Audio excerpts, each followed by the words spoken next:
had a closed session discussion going a little over, so we're grateful for your patience. I'm going to call to order the Monday, September 23rd, 2019 Royal Oak City Commission meeting to order.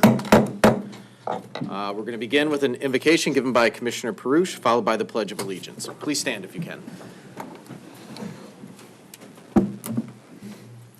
As we gather here this evening, we thank all of the people who have participated in all of the community events this past week, which usher into the community the new season of fall. We also carry with us the thoughts of all those people who are going back to school, who are starting school sports programs and other activities, and we wish them the best for a happy and successful season and a happy and successful continuation of their school experience. On behalf of the City Commission, we welcome all of you here this evening.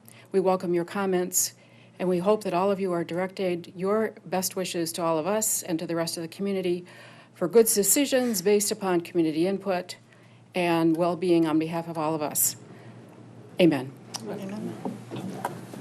I pledge allegiance to the flag of the United States of America and to the republic for which it stands, one nation, under God, indivisible, with liberty and justice for all.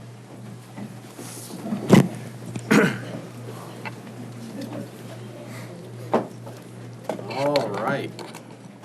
Item number 4 on the agenda is a proclamation designating October 2nd, 2019 Energy Efficiency Day. Read it.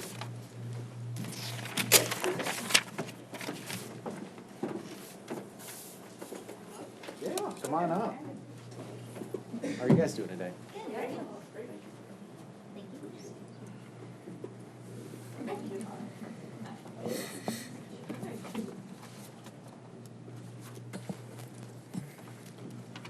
All right, with this lighting, we'll see if I can read it. Good thing I have longer arms. Didn't work for the MBA, but it works for this. All right. Whereas energy efficiency is the cheapest, quickest, and cleanest way to meet our energy needs and reduce utility bills for residential, business, and industrial customers. And whereas smarter energy use reduces the amount of electricity we need to power our lives, which helps avoid power plant emissions that can harm our health, pollute our air, and pollute our Great Lakes. And whereas cutting energy waste saves U.S. consumers billions of dollars on their utility bills annually, an average of $321 per household from appliance efficiency standards alone. And whereas implementing energy efficiency and other clean energy policies and programs helps boost economic opportunities and job creation while continuing to move toward a sustainable future. And whereas more than 2.3 million Americans work in the energy efficiency sector in local, good-paying, clean energy jobs that can't be outsourced, and increasing efficiency will create more of them. And whereas the residents of Royal Oak can continue to contribute to our energy efficiency efforts by learning about and participating in energy-efficient programs. And whereas a nationwide network of energy efficiency groups and partners has designed the first Wednesday in October as National Annual Energy Efficiency Day. And whereas together, the residents of Royal Oak can continue to contribute to the sustainability efforts by learning more about energy efficiency and practicing smarter energy use in their daily lives. Now, therefore, be it resolved, I, Mayor Michael Fournier, and the members of the Royal Oak City Commission do hereby proclaim October 2nd, 2019 as Energy Efficiency Day in Royal Oak and encourage all citizens to join us in supporting our clean energy goals and moving toward more energy efficiency now and in the future. Thank you.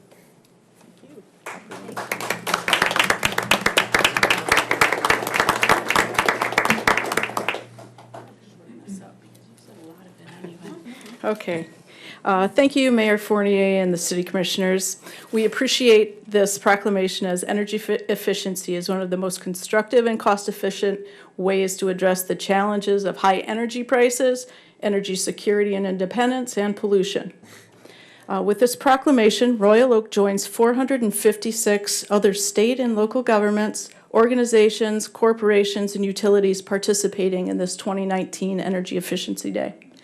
The flyers that were handed out have links to our local utility energy efficiency programs, and we encourage you, residents and business owners, to engage in energy efficiency on October 2nd, 2019 and beyond.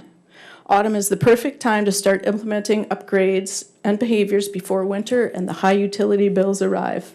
On behalf of the Royal Oak Green Team and the Royal Oak Environmental Advisory Board, we thank you for their support celebrating the economic and environmental benefits driven by energy efficiency. Thank you.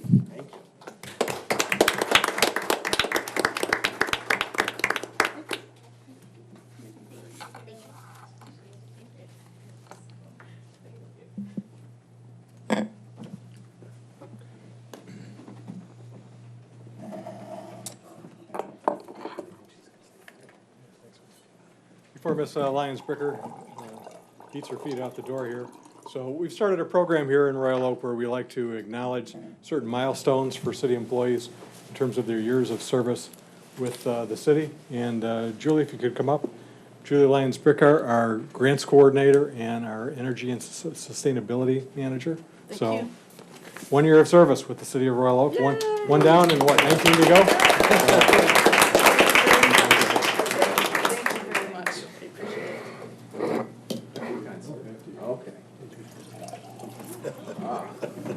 I have neither of those, so I guess read it as.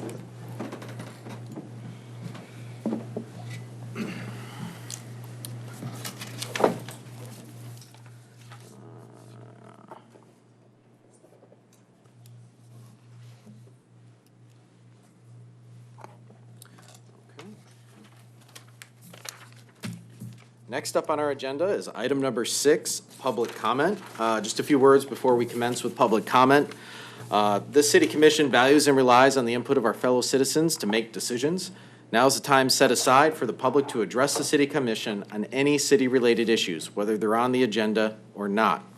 As there are no public hearings scheduled this evening, this will be your only chance to address the city commission. I ask that when you're up here, please direct comments to the city commission as a whole and not to individual commissioners. If you wish to speak tonight, wait till you're recognized by me, the mayor, and come up to the podium. For the record, we ask that you state your name and your address, and please be mindful that we do want to hear from anyone who wishes to speak tonight, so comments are limited to 3 minutes, and there's a timer at the podium to help you keep track of your time. If you don't wish to speak tonight, that's okay. Email is another good way of getting a hold of us, and I personally received a number of emails I've been reading through. I haven't had a chance to respond to all of them, but I'm very grateful for those who reached out to us ahead of tonight's meeting. Please note that the City Commission will not respond directly to questions during public comment. However, we're taking note, and when that issue is discussed, we will bring up those questions. And if your item isn't, or if your questions aren't related to the anything on the city agenda, our city manager slash city attorney is taking notes and looks into the matters as appropriate. So with that, who's first? Yes, sir, here in the front. Good evening, Mr. Mayor, City Commission. Mike Thompson, 1210 Irving, President of Lawson Park Homeowners Association. Patrick Hamilton, nephew of Mike Thompson, Bethesda, Maryland. Hi, we're here to speak for our association to ask the mayor and commission to please deny the Harrison, or the Epic at the Harrison, and we want to go through some boards here and also some reasons. Patrick, maybe the site plan board first. Okay, we think this project is it's way out of character for the neighborhood. It exceeds the mass and size is allowed in the zoning ordinance. It doesn't meet the setbacks. It's required to be only 30 feet tall according to the mixed use 1, which they're going for. It's 40 feet tall. It's too close with the setbacks, and there's way too much density. That 2.5 acre parcel will only support 34 units according to the zoning ordinance. We feel the zoning ordinance should be followed.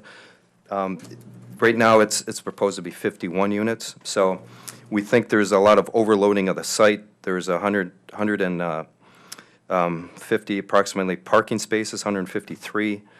51 units is going to create a lot of noise, a lot of traffic. Also, there's minimal landscaping as well. The environmental concerns, it's full of old growth trees. It's to be a large heat sink. It's almost all impervious area with the paving and the buildings, and the stormwater is all handled underground. It's just not very good, especially after recognizing the Energy Efficiency Day and how progressive Royal Oak with sustainability. We're not real hungry for more housing. We've got 245 coming online for the Griffin. In order for a developer to get a special uniqueness for a site and special variances, he has to prove it's not economically feasible to use the zoning ordinance, which we all follow, for the site. And they've gone above and beyond the zoning ordinance to get special variances for height, for minimal setbacks and density. We feel this site is very ordinary, it's rectilinear, but it's very special because it abuts residential. With that, the elevations that abut residential, Patrick, could you show those?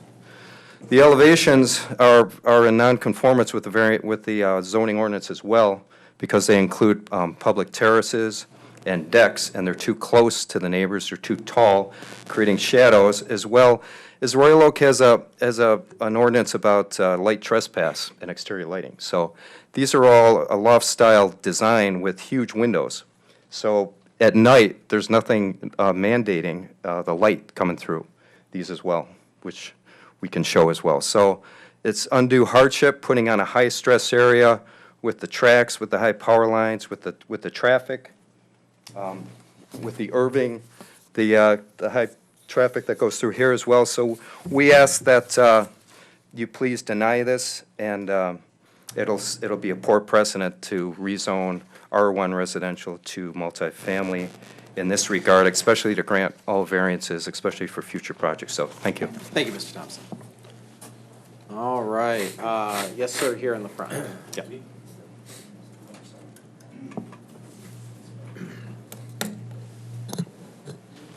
Good evening, Commissioners and City Attorney, well, whatever your title is right now.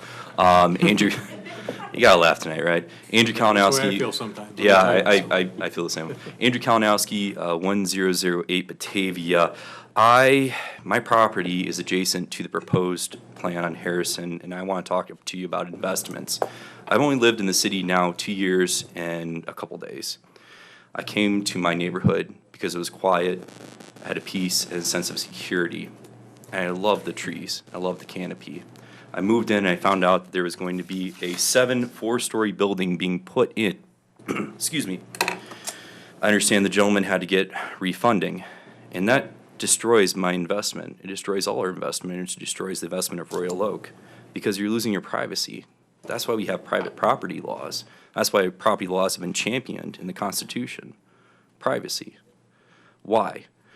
It's 8 feet away from the end of one person's property starts in the apartment complex. That means if a gentleman or lady that owns it walks behind it, they look to a 4-story building directly ahead of them. Developer says he's going to put trees that are only 14 feet high. 4-story building is a lot more higher than 14 feet. Okay? The second thing is it's going to black out the sun. The possibility of loss of sunlight will destroy the local environment in microcosm, which we champion as Royal Oak trees. We're going to start having storm runoff. And the biggest thing that I see right now is that we're going to lose the investment on our property value. I've spoken to multiple real estate agents. My property value will drop at least $2,500. The people that butt up against it, it will drop over $15,000. That's kind of a hit because I might be the only guy in the room that only owns one house. But I think that we all value our property. And that's a big deal. And I guess my biggest question, which I fail to see the developer bring up, is why does he have to have a rezoning that does not fit into the code? He doesn't provide any data other than I can't make money. Well, I work for my father. I'm in sales. I know how to make money. You can make money within the zoning ordinance. If he wants to keep the zoning ordinance and have 4 buildings, he needs to move it 150 feet away from the property, which he won't have any buildings. But if he did a 2-story building that was 30 feet, 35 feet away with the zoning coordinates, which every building in the neighborhood is 2 stories, it would not only help us, it will help the quality of life, and it would invest in us. It's a bad investment, and we're the ones that lose. Thank you. Thank you, Mr. Kalinowski. So I know, raise your hand if you're here to talk about this development here tonight. Okay. And keep your hands if you're, reasonably impacted, if you're part of that neighborhood. Okay, because I know you guys came out tonight. If you could keep your hands up, I'd like to get through everybody that's a neighbor affected by this development to have a chance to speak first, if that's okay with everybody else. Can we agree on that? Okay. All right. Yes, ma'am, here in the middle. You have the pen in the hand? Yep.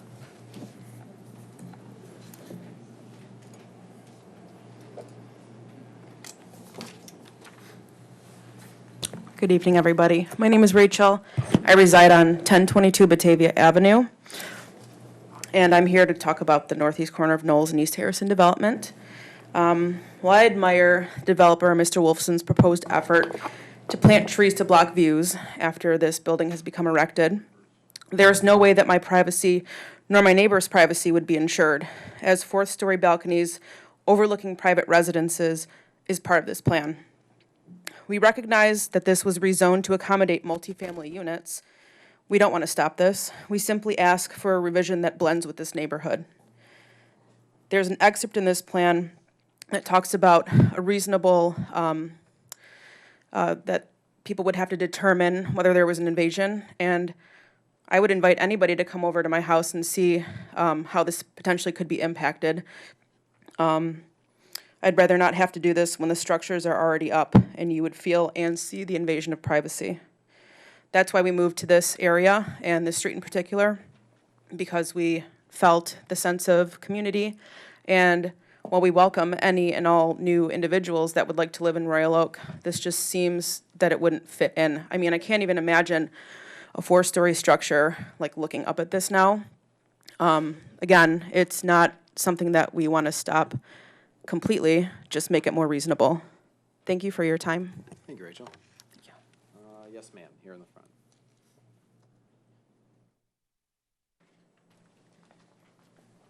Good evening. My name is Susan Gilbert. I live at 1219 Irving. I'm a member of the Lawson Homeowners Association. And as a South End resident for over 20 years, I've witnessed a great evolution. We are very grateful for the Harrison One development. It has brought incredible life and great neighbors to the community, more activity at the park. But when considering the epic, I worry for my neighbors who will lose their privacy with four-story buildings that are 40 feet tall, as opposed to their two-story homes, which are on average 20 feet tall. Let's look to the successful developments of multifamily in the South End that do blend. The developments on Lincoln, on 4th Street, on Troy, just to name a few. There are urban stressors that we already have in our neighborhood that we've adapted to. The freeway, the high density of power lines, and the trains. It's all like white noise now. We get over it. A complex made of four-story tall, 40-foot tall buildings abutting two-story single-family homes will provide an additional stressor to the community. Thank you. Thank you, Ms. Gill. All right, I see a hand right here in the middle that just went up. Yes. Yep, you just made a fist? Now you made a hand. Yeah, perfect. I can't see a face, I just see a hand. Hi, my name's Ashley Holcomb. I'm at 1022 Batavia. My property butts up to the back corner of it.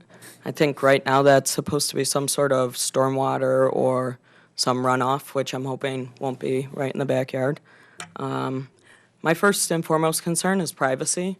Like everyone's already said, 4 stories high. If you're upstairs getting dressed in the morning, you have a balcony right across the way looking in your window, a balcony 2 floors up looking in your window. Just prefer not to have to live life like that, seeing this big building there. Like some other people have already said, we have the hardships. We have I think there's 3 big power lines and then all the cable lines that run underneath it in our backyard. We have the trains that run. I mean, like they said, you don't hear it anymore, but don't want something else to have to look at, to hear, to see, to smell, hopefully with the stormwater. And then cutting down the trees. I mean, obviously, if you're going to build something, you're going to have to cut down trees. We get that, but it has an impact. Has an impact on the environment, has an impact on the shade on the homes. So, yeah, we just ask that you enforce the zoning ordinance that's already on the books, and we appreciate you listening to us. Thank you, Ms. Holcomb. Anybody else just who lives near the proposed development? Okay, yes, sir, right here. Good evening, everybody. I'm Ron Arnold. I live at 1102 Irving, on the corner of Irving and Harrison, and beautiful eye shot of the Epic at Harrison. We're hoping that it's a little less epic than what the developer has planned. And I'm going to go so quick, you're going to love me. I'll skip right to the chase. What we're talking about is the scale of this project. I think it's a quality development.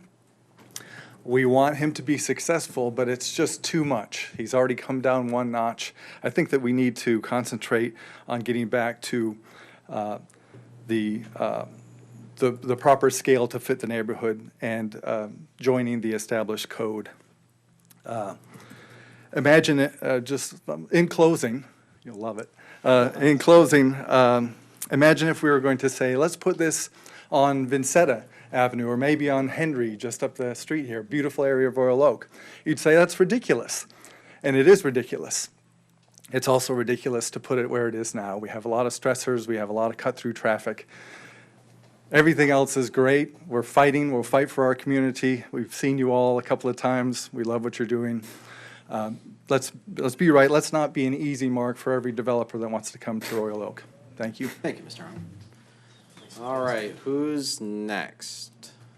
Anybody else? Yes, ma'am. Yeah.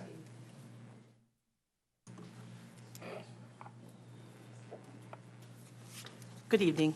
My name is Nancy Poprovsky. Thank you for letting me discuss the rezoning of the property at Knowles and Harrison. I live at 1119 Batavia for about 20 years, which is behind the building plan in question. Please do not approve this change. Engineering, math, and building skills are not my specialties, but I think resolving this conflict of interest is quite simple. It just comes down to respect of the existing neighborhood, along with keeping health, safety, privacy, and environment, trees, etc., in good standing. I don't believe it's respectful to build a 4-story building to replace 2-story bungalows that will now tower over houses behind or nearby. This will totally strip the residents of their privacy. I don't believe it's respectful to pack people in like sardines so tightly that noise and traffic levels become deafening and unsafe. The residents in my neighborhood put up with the expressway noise, the dust, the loud trains, day and night, and we experienced our houses shaking from the recycling center, at times activity and disrespectful bar patrons cutting through our streets. We've had to tolerate all of these issues. Please don't add more. We understand that not everything can stay the same, but it is disrespectful to possibly tear down 80, 50-plus year-old trees. Please say no to this. If you could please visit my street and view the beautiful, majestic canopy of trees that bring us calming skyline, heat relief, fresher air, dust blocking, birds and animals live there, and trees also retain the water, unlike the overused cement in this area, which could lead to flooding. We need to keep these well-established trees and our name Royal Oak. Also promising to replace established existing trees with new ones will take at least 20 years to provide all of the good qualities of mature trees. I was often home throughout the Harrison construction. It went on for several months. It was noisy, dusty, and sometimes before 7 a.m. After the initial excavation, we had a major rat infestation due to rat tunnels being bulldozed on the existing property. And now we're having groundhogs, skunks, and possums at a great rate. But what's happening is they're coming into our foundations and walls because their habitat is lost. After tolerating all this negative impact of Harrison 1 destruction and construction, I was so delighted to see the results. Even though it is quite modern, it is very tasteful. It's appealing to the neighborhood and future residents. So, why not have Epic 1 an extension of Harrison 1? Wouldn't that be respectful? It would leave trees, privacy, noise, and congestion levels down and blend in with what the corner already has. This would be saving the neighborhood, and it would not be a conflict of interest. Thank you. Thank you, Ms. Poprowski. Okay. Ms. Goodwin?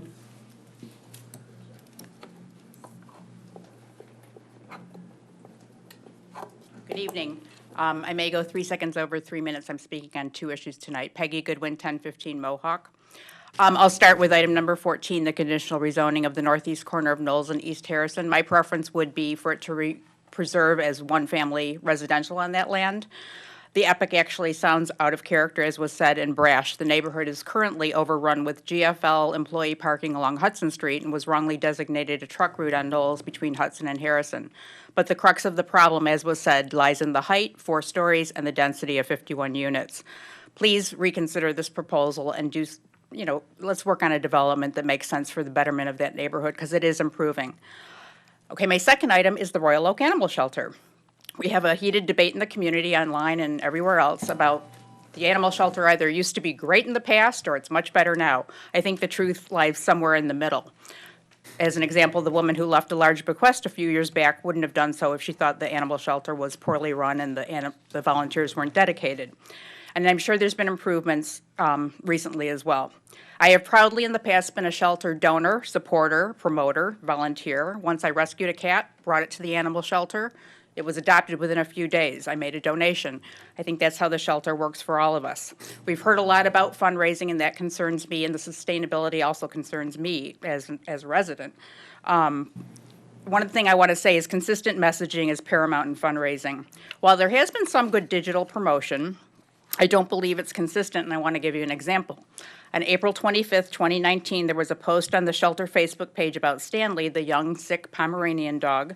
The post talked about his illness and asked for donations, and that's completely appropriate, as long as you're following through on the story of Stanley and telling people what's going on with him, or any other animal you're promoting, because people want to know. They want to make donations.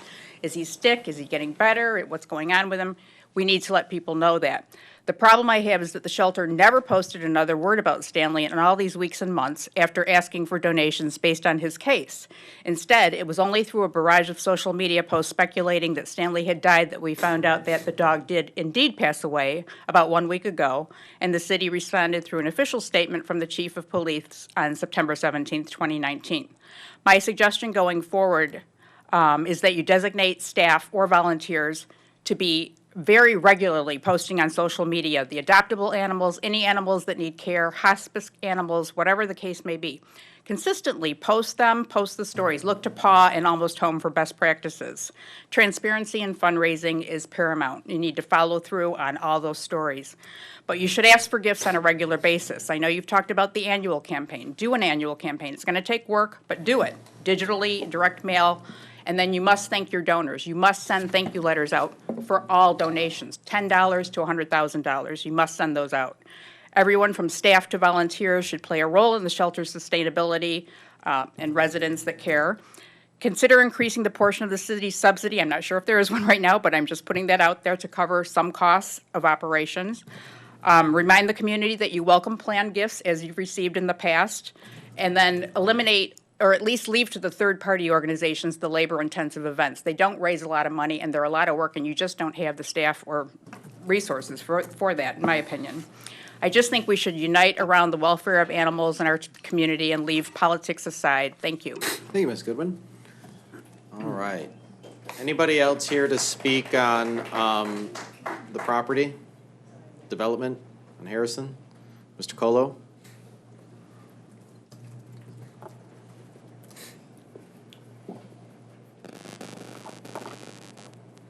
Mr. Mayor, members of the commission, Brandon Colo, 600 East Hudson. So first, I just want to thank all the neighbors that came out tonight. If everyone could show their hands again. A couple people. It's really cool that this neighborhood came together. We talked about, Mike organized a neighborhood meeting. We had great discussions, and that's what the neighborhood's about, right? And thank you to the commissioners who came out and listened to us. We had a picnic the other day. Many of you came out, and many of you have responded to emails and reached out to us. I know everyone in the neighborhood's feeling pretty connected with the city right now. So just to kind of like reiterate what everyone said, yes, we know there's going to be development here. There's 15 prime lots that were combined into one.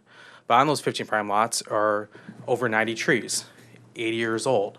we're not going to get that tree canopy back. I think I sent a picture of my backyard out to many of you that shows that huge tree canopy, those towering trees that would just disappear. This current project puts a heat sink in the middle of a neighborhood. The amount of concrete used there is probably more than that's going in next door at the new Henry Ford Medical Center. There's so much concrete going in. So we're just looking for some, we welcome a development. We welcome multifamily. We just want it to conform to the look of the neighborhood, respect the existing roof heights, and respect the character of the neighborhood and the look and the feel of it. The lot lines being requested, sir, right now, it would be from me, that my property line to you would be a new 40-foot building. So the setback's a little extreme. So like I said, all we're asking for is to work within the zoning ordinance, make sure that there's a community benefit to any construction that goes on there. Thank you again for allowing my neighbors to speak all in one tonight. Hopefully that kept everyone succinct, and thank you. Thank you, Mr. Colo. All right, anybody else in the neighborhood that's impacted by this proposal that wishes to speak tonight? Okay, now we'll open it up to general public comment. I think I see Ms. Wagman back there.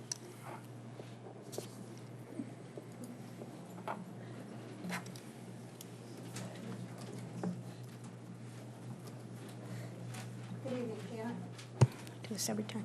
Janice Wagman, 600 Wellesley. My comments are for the people in the audience and at home, not the commission. Here is my 10-second scoop for Royal Oak seniors. A summary of what the long-time majority on this commission, those that control the agenda, have done for us in this past 6+ years.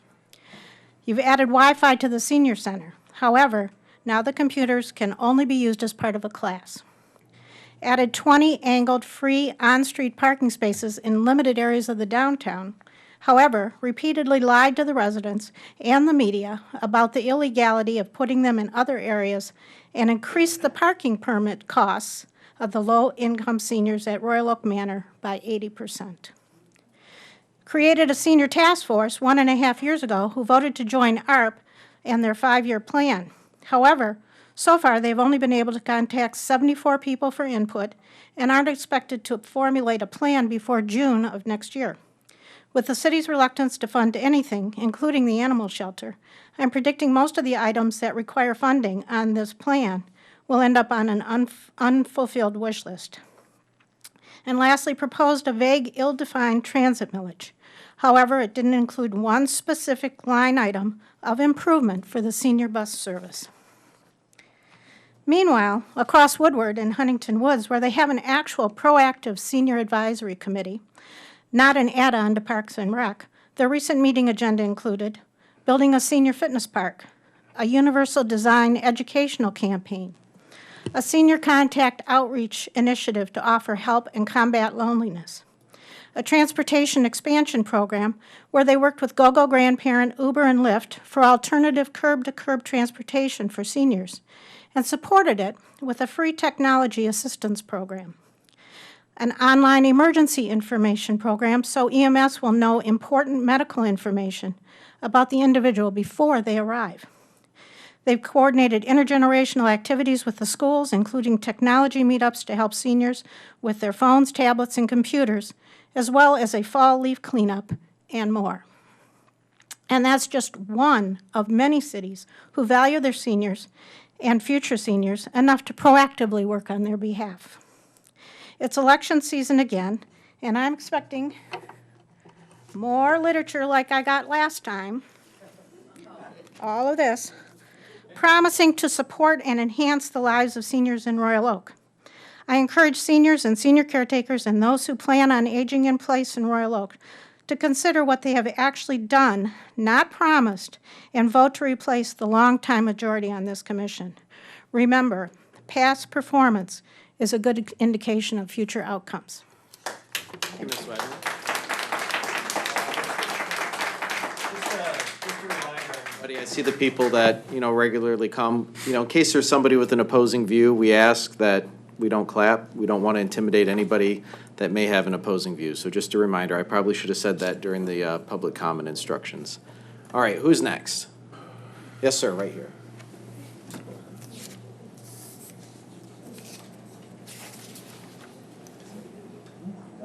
Hello, Jim Hammond, 3415 Benjamin Avenue in Royal Oak. A member of the board of Fairways Condominiums. And as you're probably aware, there's a lot of work going on Benjamin Road right now. And I have to say that my hat's off to the city, to city engineering, to the work crews and the foreman that's been out there. They've had good communication with us. We have 3 entrances to that condominium complex, and they've always arranged to leave at least one of them open for us. So the work is progressing very well, and we are very pleased with that project. So that's a good job. I do have one concern, and this concern is regarding the golf netting requests that we've had, and we've talked about it in the past.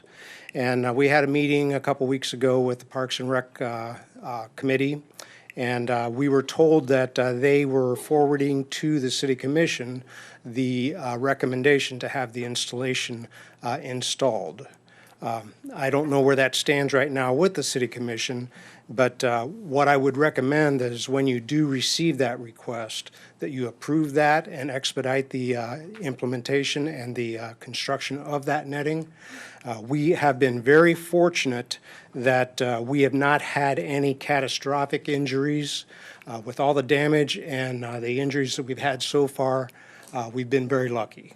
We want to keep it that way, so we really urge you to think about that, approve it, and do what you can to expedite construction of that. That's all I've got. Thank you, Mr. Hammond. Thank you. Okay, yes, sir.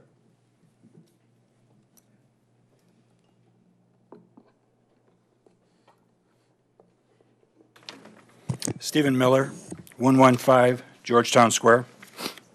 Crushing debt, financial mismanagement, shell games played with money raised by special millages, millions of tax dollars doled out in no-bid contracts, willfully ignoring Royal Oak existing and longstanding zoning ordinances, and increasing the city's bond debt levels to nearly $250 million.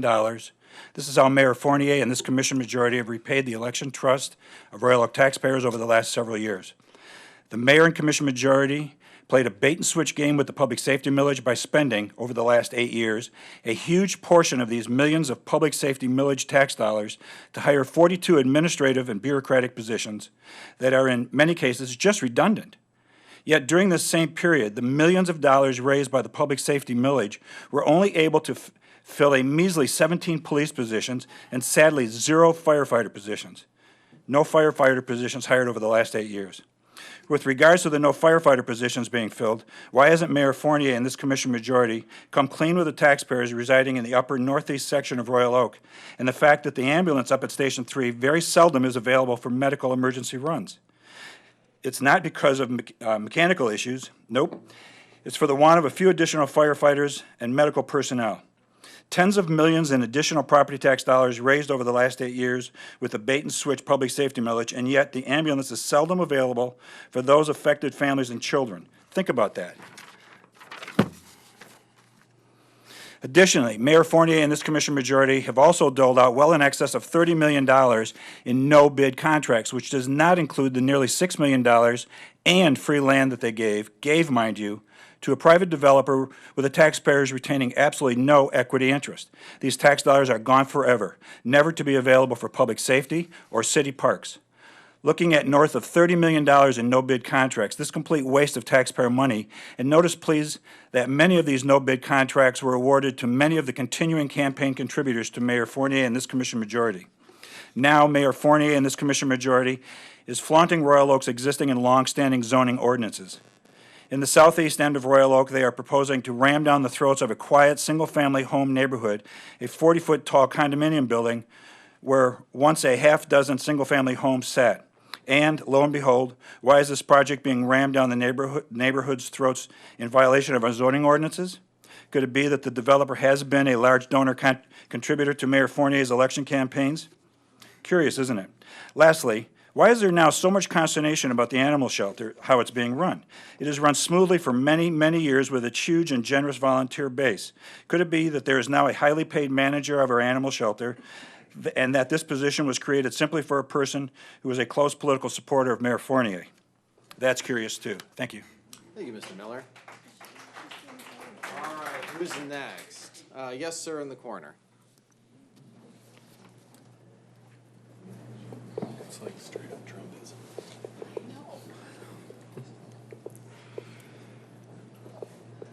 Good evening, everybody. My name is Keith Wisman, 417 Hendry, a longtime volunteer dog walker at the animal shelter. I come with no anger, no malice, no spite, but I do come with sadness and disappointment in the shelter leadership. I'm going to begin at the end of the last shelter committee meeting, and as the meeting was being adjourned, a lady was standing behind me. I was in the back of the room, and meeting was being adjourned, and she goes, "Holy, this shelter's really in trouble," and walked out.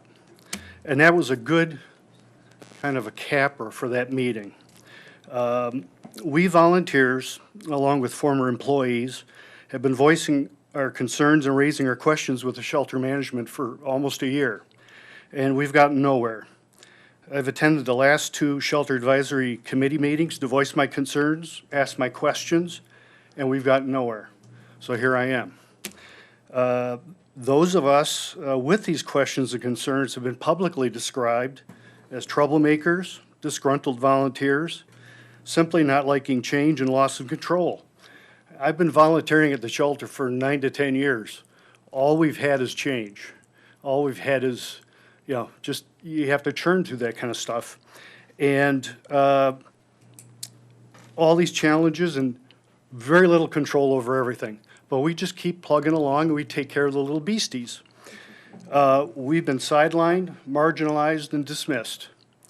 So I'm asking this commission, the mayor, police chief, deputy chief, to really start asking some big questions.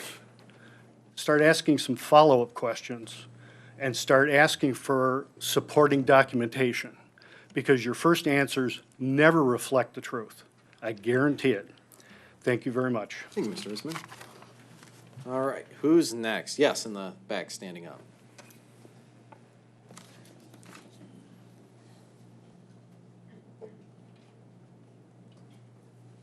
Good evening. My name is Jan Bills, and I live in Clawson. And recently brought to light was the questionable handling of a hospice dog named Stanley at the city's animal shelter. Unfortunately, folks who were following Stanley's story were not informed that he passed away on September 8th. It was not until 1 week later, through Facebook, the news broke that Stanley died alone. As you know, not everybody is on Facebook. Therefore, not everybody was informed. You may also know that many of your neighboring communities feel a deep passion for the animal shelter as well. I hope you realize that stakeholders include people from outside your city limits. In fact, I am aware of stakeholders who have named the shelter as a benefactor in their wills, and they are not residents of Royal Oak. But the lack of transparency and communication is a very big concern. Again, until Stanley died, stakeholders were not aware that he even was at the shelter. If a shelter is not responsible and accountable for keeping its shareholders informed, then who is? Please help the shelter's stakeholders understand how the city expects the shelter to sustain itself. How can the city expect us to open our wallets and trust that our contributions will be appropriately dispersed? How can the city expect us to have confidence that the needs and welfare of all the animals will be met when there is no transparency? As we have all learned, there is a communication crisis with the shelter. There is also a budget crisis. The City Commission agreed to fund the $20,000 shortfall through the end of the fiscal year, June 2020.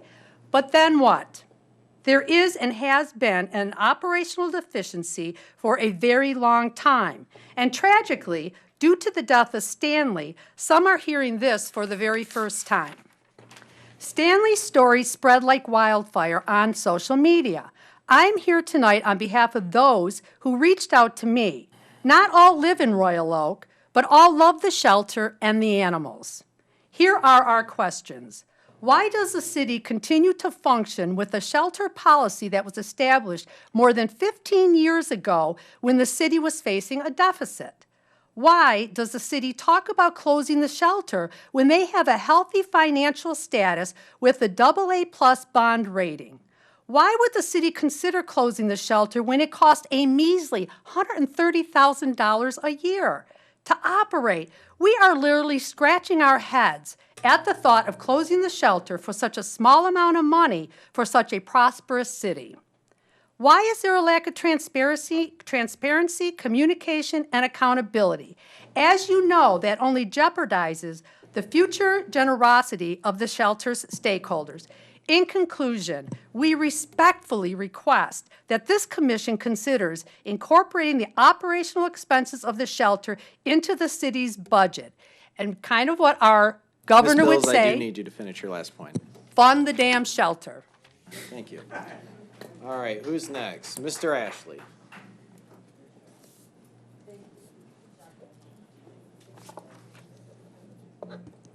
Alan Ashley, President of Royal Oak Manor. I don't know if this commission knows, but October will be the last month that the donation that saved us $20 per person for parking runs out. And it'll go back up to $45 a month for seniors. Now, I've received literature from several of the major commissioners here who are up for re-election, and all I see is we do great things for seniors. Well, here's a chance to live up to your literature. Why don't you lower the rate for the seniors at Royal Oak Manor that have to cross Main Street to park instead of paying $45, reduce it down to $25. Live up to your statements that how much you care about seniors. And do it. Do something for seniors except talk. Because that's what the majority on this commission has done, is talk that we do something for seniors and you do nothing.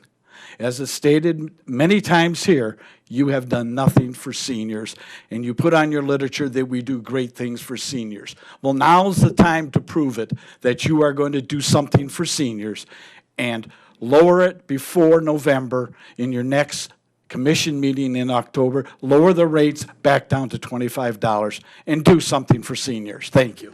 Thank you, Mr. Ashley. Mr. Wolf, you're well aware of the rules, sir. All right, who's next? I see a hand way in the back.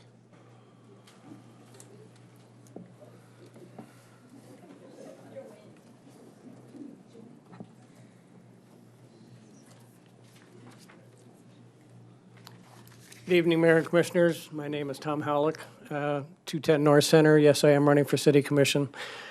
To the people on Harrison and Hudson area, I commiserate with you. A while back, this body in front of me, the majority voted to put a 5-story condominium complex right behind us. The only objection our neighborhood had was the size. And it was completely ignored. As a matter of fact, the size wasn't even discussed. So we are now going to have a 5-story building directly behind us with 40 porches aimed at our backyards. This development that is being proposed is outsized, and it doesn't qualify for any additional units. In order to get those extra units, you're going to approve them through the Rezoning Act. Now, the people you have some things you need to balance out. You have a large donor, and one of your largest supporters lives in the neighborhood that's going to get screwed if you put this in. And also you have an issue coming up with wanting to have some neighborhood credibility, neighborhood friendly for the election. Well, I've already indicated what happened with the neighborhood friendly behind us, and I would refer people to the August Planning Commission meeting where the new zoning was discussed for multifamily, where the sitting commissioner there discussed that, well, what if we want 5 stories? It'll just have to come over to here. And then when Woodward was brought up, oh, I want a lot taller than 5 stories on Woodward, unquote. Are you listening, Vincetta? Beverly Hills neighborhood? Are you guys listening to that? Because that's a direct quote, I want a lot taller than 5 stories on Woodward. So if you want to discuss neighborhood friendly, you need to have some real changes in what you're doing. Thank you. Thank you, Mr. Halleck. Who's next? Yes, ma'am. In the aisle, yeah.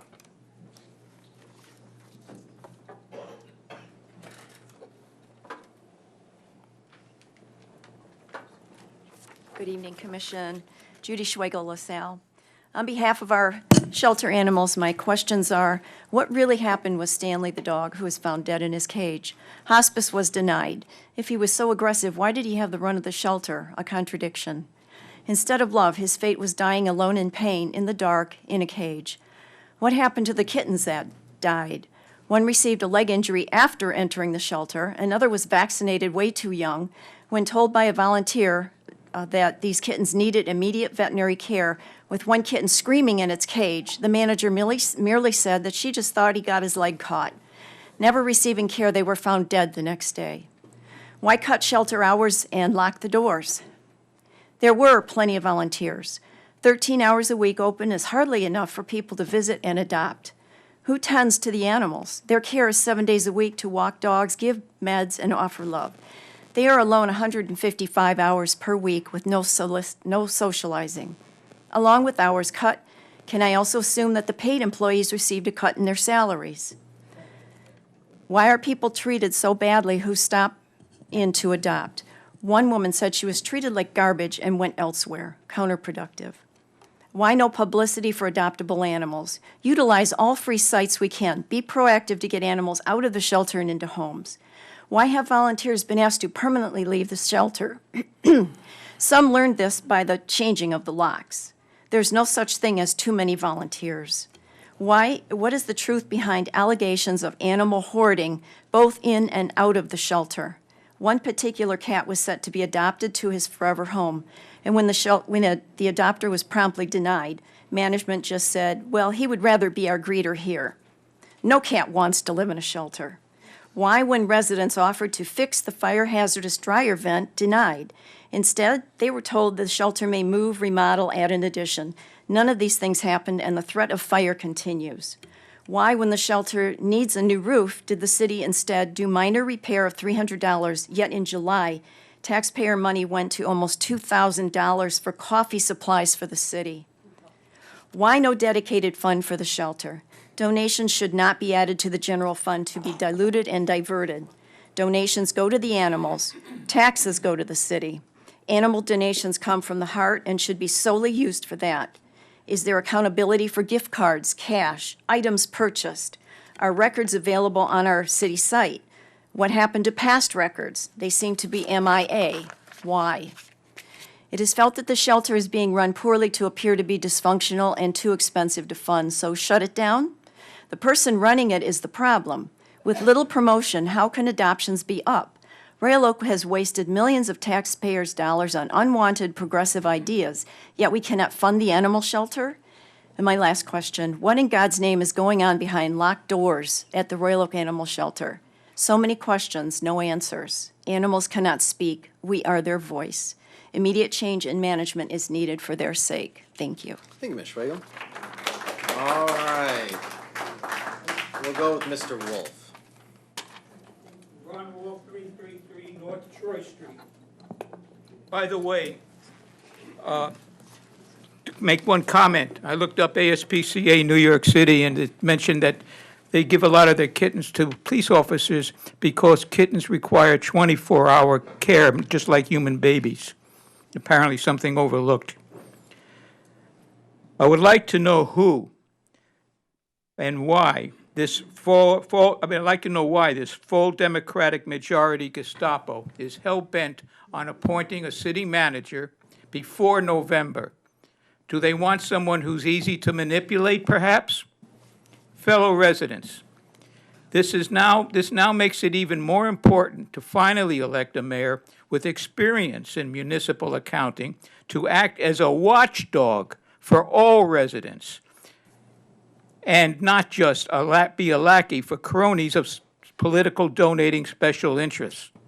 That obvious choice is Stephen Miller for mayor, backed by Randy Lavasser, a qualified real estate attorney and commissioner who asks questions and demands answers. Add more experience and knowledge with Tom Halleck and Pamela Lindell, and passion. Do you really want a continuation of stifling, reduced public comment to continue? Do you want to add to a bond debt created by this commission in excess of $227 million, as mentioned by Mr. Miller, $250 million, not for a Bogie Promise tax-paying Class A office structure, but for a future nonprofit, Henry Ford Clinic? How are the bonds then going to be paid? Residents, do not take this malfeasance lying down. Say no to more corrupt, no-bid contracts, putting developers over the interests of residents. This is supposed to be a democracy, but in my opinion, it has degenerated into an idiocracy with no concept of resident-friendly city planning or sympathy for its most vulnerable senior residents. And why can't Mr. Lavasser and Ms. Gibbs, I think you two would love to do it, and Ms. Macy, if you purport to be a speaker for seniors, Mr. Wolf, I have to please ask you to put address this. the commission as Why a don't you whole, just not shut up and let me listen and let me talk? Order, I'm going to ask that you sit down. Thank you. Who's next? Why don't you just put this on the agenda tonight Wolf? and give the residents of Royal Oak Manor Mr. a Wolf, break? you're out of order. Please sit down. You're out of order, Adolf. Okay. Yes, ma'am, I'm sorry.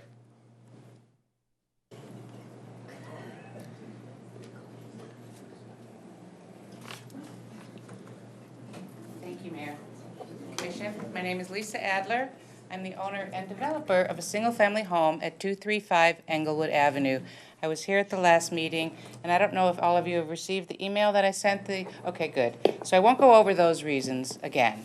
But I think everybody understands what I'm talking about is the engineering department wants me to build a sidewalk along Glendale, the unbuilt Glendale, which isn't there.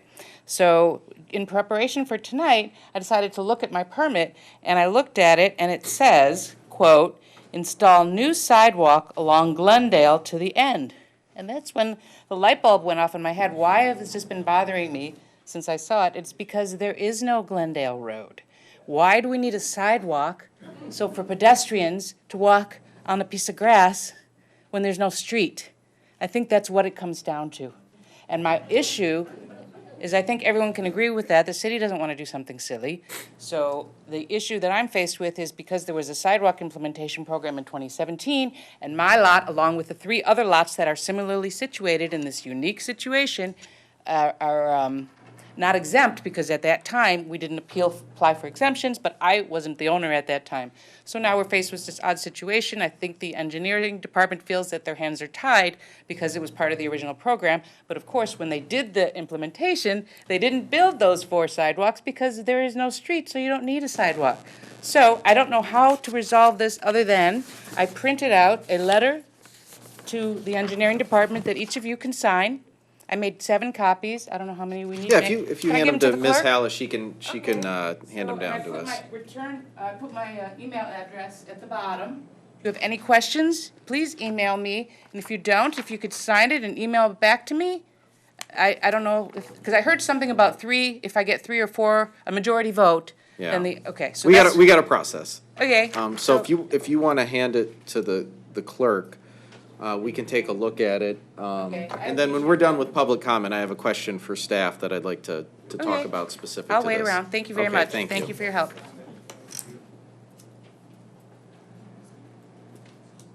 Okay. Pass this down to Mike. Yeah, I mean, we don't need a letter. Thank you. All right, who's next? All right, I see a hand way back here. Yep.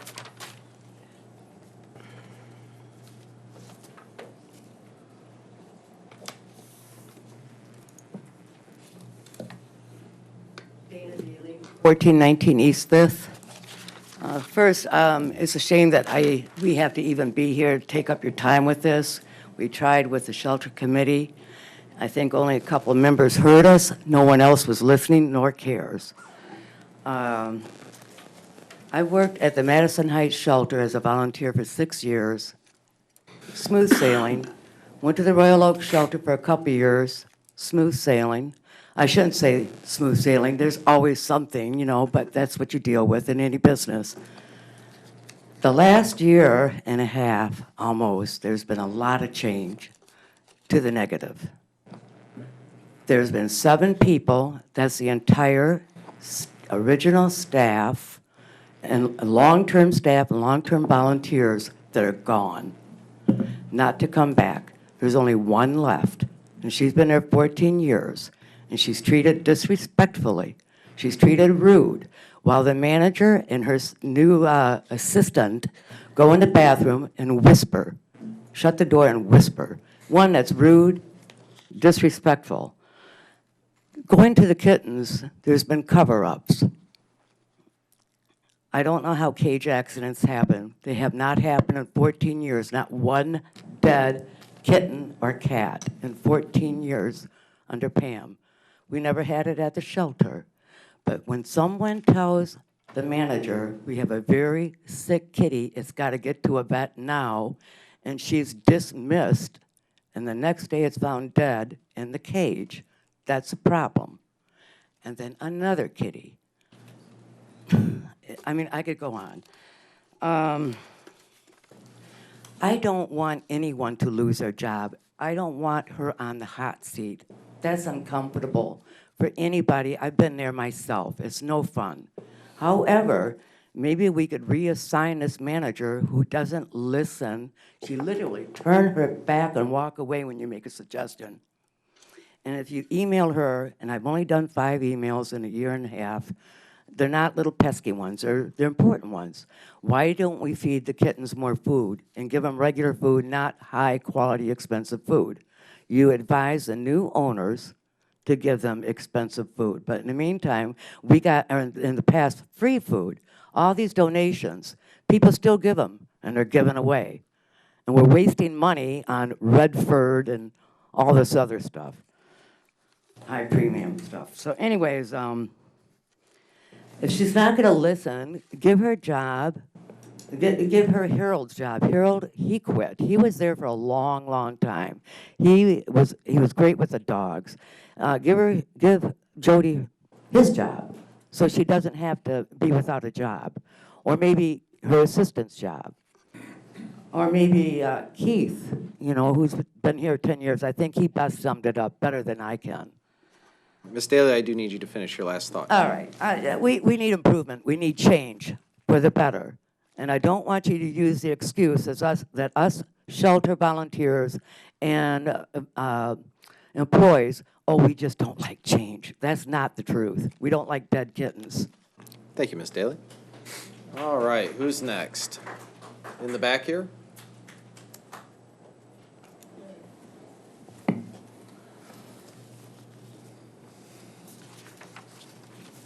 Good evening. Suzanne Ortiz, 1207 Butternut. I'm here regarding the shelter. And my concerns are I have volunteered there, I have donated, I have given them dogs that the owner passed away and they were adopted. But my concern is what is happening to the animals in the shelter now? Why are they hours shortened? If you have a paid manager or a person that's running the shelter, what are they doing? And how qualified are they for this role? I'd like to know that. And the second thing I'd like to know is who is doing the veterinary care for these animals? It used to be for years North Main Animal Hospital. It's not. So where are they being taken? Who's taking care of them? And the next thing is volunteer retention. You have no volunteers. If you have no volunteers, how are you going to function as a shelter? We all love animals. And if this city is growing and you have more people coming here and you have all this development, people have animals. They love their animals. So that if they get lost, if my dog or my cat got lost and I ended up in the shelter, Royal Oak Animal Shelter, I'd be afraid. So I'm here on behalf of everyone here for the pets that can't speak, for Stanley, for the kittens. I'd like to see an improvement, changes, and not hiding things. I noticed the difference when I went in to go give a donation. Everyone was very quiet. They weren't friendly. This was recently. So there's got to be a change. Thank you. Thank you, Ms. Ortiz. All right, who's next? Yes, ma'am, here in the front, yellow. Just a reminder about the clapping. You know, people may have an opposing viewpoint. We don't want to discourage them from coming up and speaking, so. Good evening. My name is Sylvia Hotsky. I live at Sorry, 11. She has the floor up here. Okay, thank you. Sylvia Hotsky. I live at 1109 Batavia. And I'm here because I like my neighborhood and I think we all like our city and the houses we live. Please close your eyes and imagine the beautiful summer day, 80 degrees, occasional cloud just enough to cool your skin. You're enjoying your iced tea, feeling happy, relaxing, and then you open your eyes and there is this monster that's 4 feet tall with the very ugly finish that is really industrial and nothing that actually goes with the neighborhood that it's 2-story tall. And there is no more beautiful trees and shrubs, nothing but cement, industrial building. And then, unfortunately, you're on Batavia, so the building is west of you, and by 1 p.m. you have no more sun. So your day is shortened. And then there is the train going. And we have this train over and over and over because we are on the south end of Royal Oak, and everybody who lives there knows that the trains go, and there is railroad, and there is a hum of 696 in the backyard. But if you try very hard, you may forget it's there. So please consider that we would like to enjoy our neighborhood just like you all enjoy your neighborhood. Why don't we go for something that's 2-story tall, that fits the neighborhood? Let's make the more green in the space to protect the neighborhood from overheating. And let's make sure that as many trees can be salvaged in that area as possible. Thank you. Thank you, Ms. Olson. All right, I see a hand back here in the back with the paper. Yep.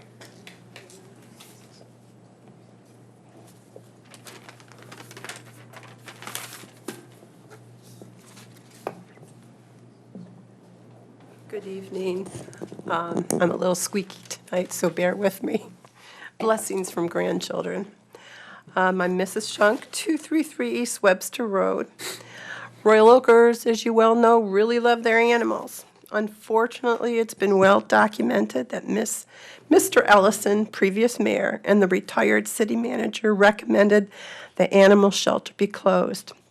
Despite past practice and protocol, the shelter's hours have been drastically reduced under Mrs. Ellison's care as shelter manager. This is not transparency. Mr. Ball, public safety director, oversaw the shelter. There is no longer a public safety director or an animal control officer in Royal Oak. The shelter should not be under the jurisdiction of the Royal Oak Police Department any longer. The police department oversight on the shelter undermines the shelter committee's authority. The city commission needs to allocate $130,000 to the shelter from the $15 million rainy day fund.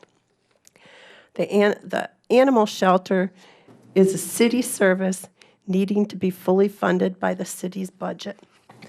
The shelter committee then can get back to the business of the welfare and care of the animals instead of fundraising. I also respectfully request Mrs. Ellison submit her letter of resignation as shelter manager due to the conflicts of interest on so many levels. Good night. Thank you, Michelle. All right, who's next? See straight. Well, yeah, sir. You've had your hand up for a while. Come on up.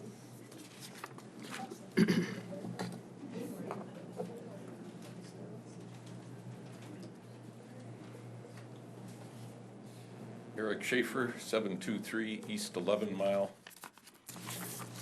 I am here and I'm going to talk about something different than I planned to talk about.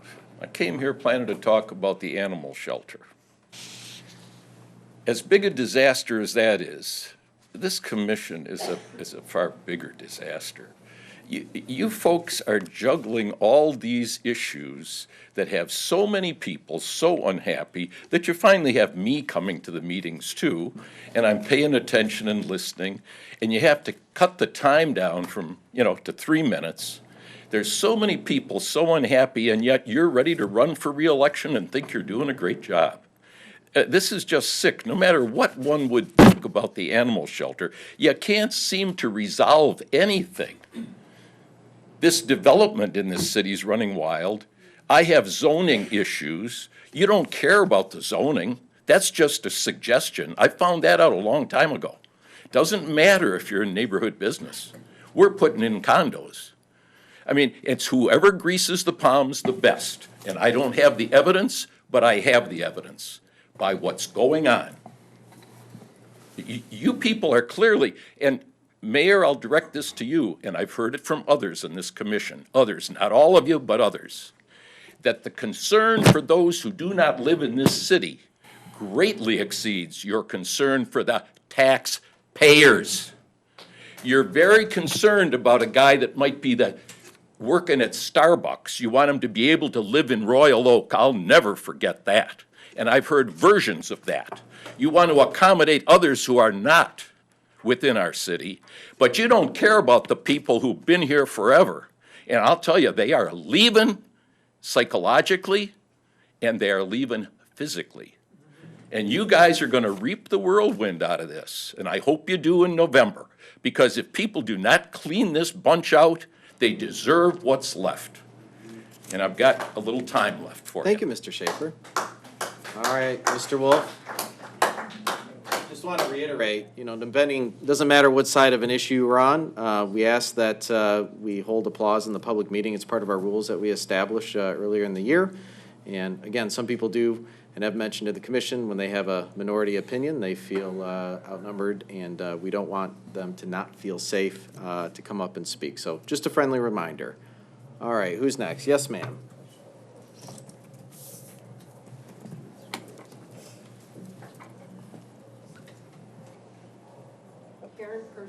2515 Benjamin Avenue.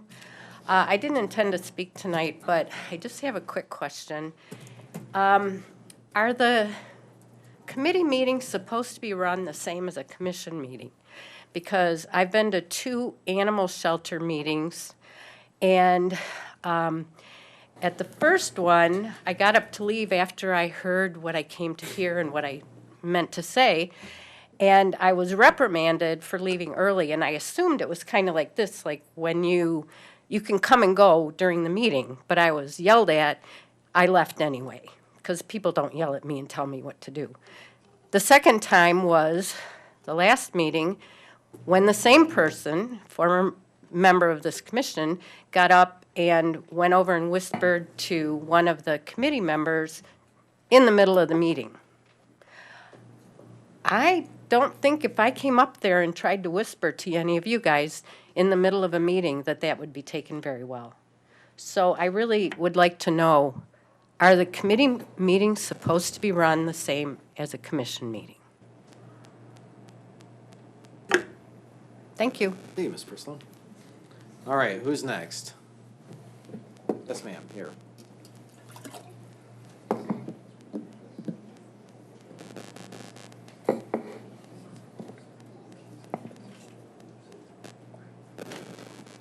Good evening. My name is Monica Sipe. I live at 626 Symes Avenue, and I'm here for 2 separate topics.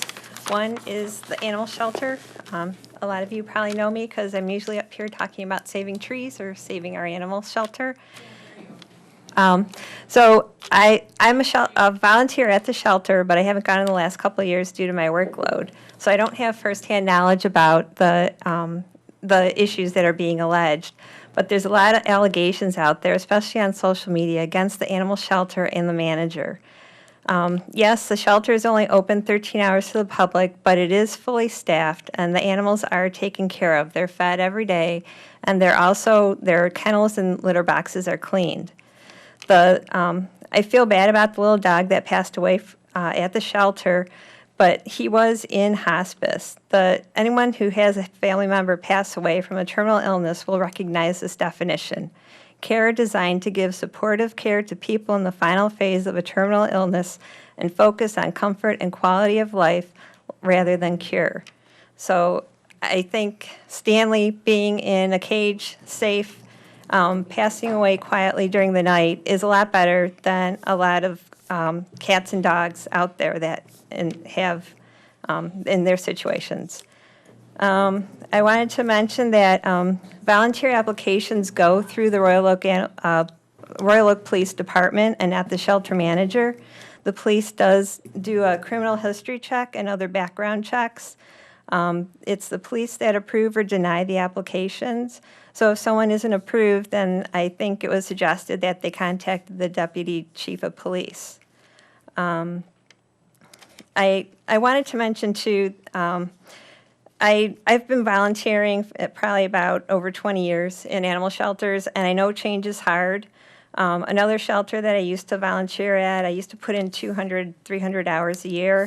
I could come and go as I pleased, and then they decided to do better planning for staffing, so they started a policy where we had to sign up in advance. And there was an uproar, and yes, I was bummed, but I understood having more stability was better for everyone, especially the animals.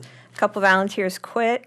One volunteer was fired for stirring up the volunteers, and she ended up quitting her successful job and opened her own kennel, and that was in 1995. Is that only 25 seconds?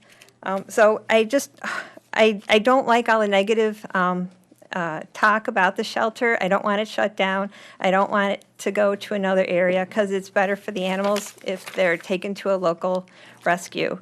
The other thing was about the 5G towers going up. Somebody had mentioned that they see 5G towers going up in the area, and I was wondering if you guys had looked into that because I've heard things about where 5G towers can cause health issues. And so I wasn't sure if that was true, but I looked on Verizon's website and they said that in 2019 they plan to put towers up in Detroit. So I don't know if it's Detroit proper or Metro Detroit. So that was it. Thank you.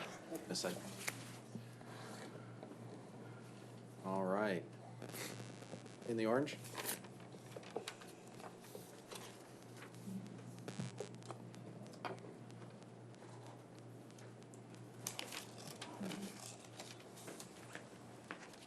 Good evening, Mayor, Commissioners. Terry Myers, 1915 Roland Avenue. I wasn't going to come up here and speak. I'm going to reiterate about the animal shelter. I don't agree with the person who was up here ahead of me about Stanley being cared for. And I understand what hospice is. I think everybody does. But to allow him to be there by himself, passing away. You don't know whether he went peacefully or not. No one was there. I feel bad for him, for the cats. I mean, us people are the voices of the animals there. I do think the animal shelter needs to be reconstructed. I don't understand why the hours are cut back. The longtime volunteers being let go, the locks being changed, kind of questions, are the animals really being cared for? And I think I would like to see the city fund the animal shelter. On another note, I'm still going to complain about the traffic on Campbell. I'm guessing there was a traffic study on Campbell, seeing as there were the counters across the road. My question is, seeing as the lights have been put up at 4th and Campbell, you had mentioned that the lights were going to be retimed, hoping that'll allow the flow of traffic. I'm wondering if that was taken care of yet.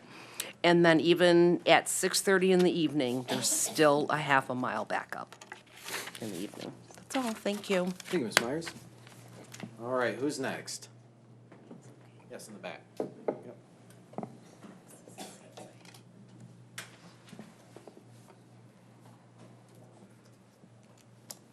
Well, my name is Phyllis Salter, 1028 North Lafayette. A lot of people, friends of mine from outside the city, ask me what the hell is going on in Royal Oak. All I can think of is I think they're trying to recreate Gotham City. I'm not really sure. But anyway, there seems to be a prevailing lack of respect and concern. Buyers don't expect the city to lower their values by adding adverse influences, and when a cold response to those who bought units in the Washington condominium a couple of weeks ago. Now, occupants of the south units of Main Street Center condo have a close-up, understatement, view of the Griffin behemoth. Rochester Road construction has subjected neighbors to have a close-up view of high townhouses, again, lowering values. All areas in Royal Oak have cloned McMansions, whose appeal, construction, and quality have no resemblance to existing homes. They close in existent smaller homes, which harms their view and their amount of interior light, and therefore their value in many cases. There are similar issues throughout the city. The mayor once stated we need to have affordable housing. I'd like to know where that is. And we need density. At what cost? Aren't we already dense? Are you aiming for New York or Birmingham? You may not know that the density in some areas of Birmingham is so high that it creates dysfunction regarding their garages access. At least Birmingham, though, was allowed to vote against more construction. Can you tell us the name of the company that ordered this density report from, and what was the basis for their decision, and can we get a copy of it? Were we notified ahead of time? If we were, I apologize, and I just didn't know about it. Now we have a PUD, and maybe another one. This is really squeezing the land. Developers love this. What will that extend to other areas? It looks like we are heading toward being in favor of letting anyone build whatever they want, anywhere they want, with no regard to existing businesses or residencies. How would you like it if part of the currently pristine site adjacent, next to your home, which is adjacent, were sold off, or if the current owner decided to build a large structure, resulting in your views being a high wall within a couple feet of your window? Are you aware of the current market? There are more for sales and many more open houses. This appears to be due to buyers and sellers' fear for the near future in our unpredictable economy. Look at the condos in the sacred downtown area. Per public record, several developments such as the Skylofts of Royal Oak, the Skylofts Market Square, Lofts at 11, Main North Lofts, and Main Street Center have approximately between 40 and 50% non-homestead status. Would most ethical and lenders approve a mortgage with that ratio? If so many condos units in town are available for lease or vacant, do we need more? Thank you. Thank you. All right, who's next? Going once? Going twice? All right, we're going to close public comment. We're going to bring the meeting up to this side of the table, which brings us to number 7, which is the approval of the agenda. Commissioner Macy? Were you going to say something about Adler? Yeah, so is Mr. Callahan, I saw him here tonight, is he? Should be in the back, Okay. yes. He's in the back. I would like to add it to the agenda, because I did look at this property. It did look, and maybe he can. He is here, yes. Yeah, we'll wait. We have a lot of people here waiting to hear about the development project at Harrison, but I'd like to, if whoever makes the motion, if you could add that, that would be helpful, I think, to get a ruling on that, because it does look like it's a unusual situation. So I'd like to move approval of the agenda with the addition of the discussion of that property of Ms. Adler immediately after the consent agenda. And then I was also thinking, I'd also like to propose moving up the Planning Commission recommendation to immediately following that, since we have a lot of people here to hear about that. Second by Commissioner Lavasser. Okay, discussion? All right, with none, I'll call for the vote. All those in favor say aye. Aye. Those opposed? Motion passes. I should have wrote that motion down. Did you want to talk about the consent agenda and then start? Yes. Okay, all right, good. Okay, so that brings us to the consent agenda. Commissioner Dubuck? I want to pull item F, please. Okay, we're moving item Which F. one? I'm sorry. F. Pulling item F for discussion. Commissioner Macy? Item G. G, okay. But, Mr. Gillum? If we could pull item H, we received a revised contract. Okay. The concept is the same, but the dollar amounts are different. So I think we need to address that separately, so. Okay, F, G, and H. All right. Do we have a motion? Commissioner Paruch? I will so move. We have a motion by Commissioner Paruch, second by Commissioner Macy. That leaves us a consent agenda, which is the City Commission meeting minutes from September 9th, claims September 13th, September 24th, approval of purchase order, declaration disposal of surplus property, approval of agreement, janitorial services at Mahany-Meininger Senior Community Center.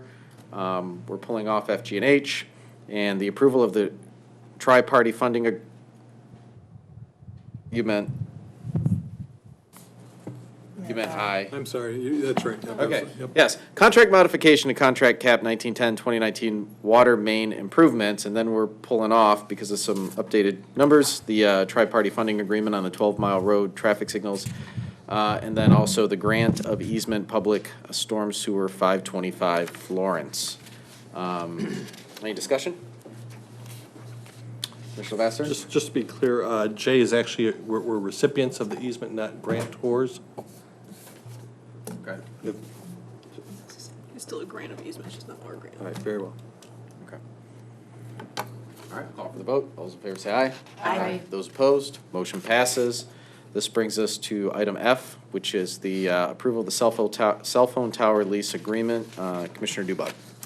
Yeah, I just wanted to flag this and make sure that we're, getting the maximum value out of this contract. We've done these several times before, and it mentions that the lease is consistent with rent received from other cell tower leases, but does that mean our other cell tower leases? Because we've done those over the years, and it feels like the price should be going up over time. So are we doing comparisons with other cities that are signing leases now, or what the leases are on private property? I'm just wondering what our process is there to make sure that we're still getting the maximum value out of that contract. I think the cell tower that's referenced here, the dollar amount for rent is consistent that we received for other leases on other city-owned property. We have some other cell towers that are stealth towers, for example, that are on some fire department facilities, and I think that's the comparability that we're talking about here. So do we know how this compares with private market leases for similar spaces? Off the top of my head, I don't know. I mean, we could find that out, but. Okay.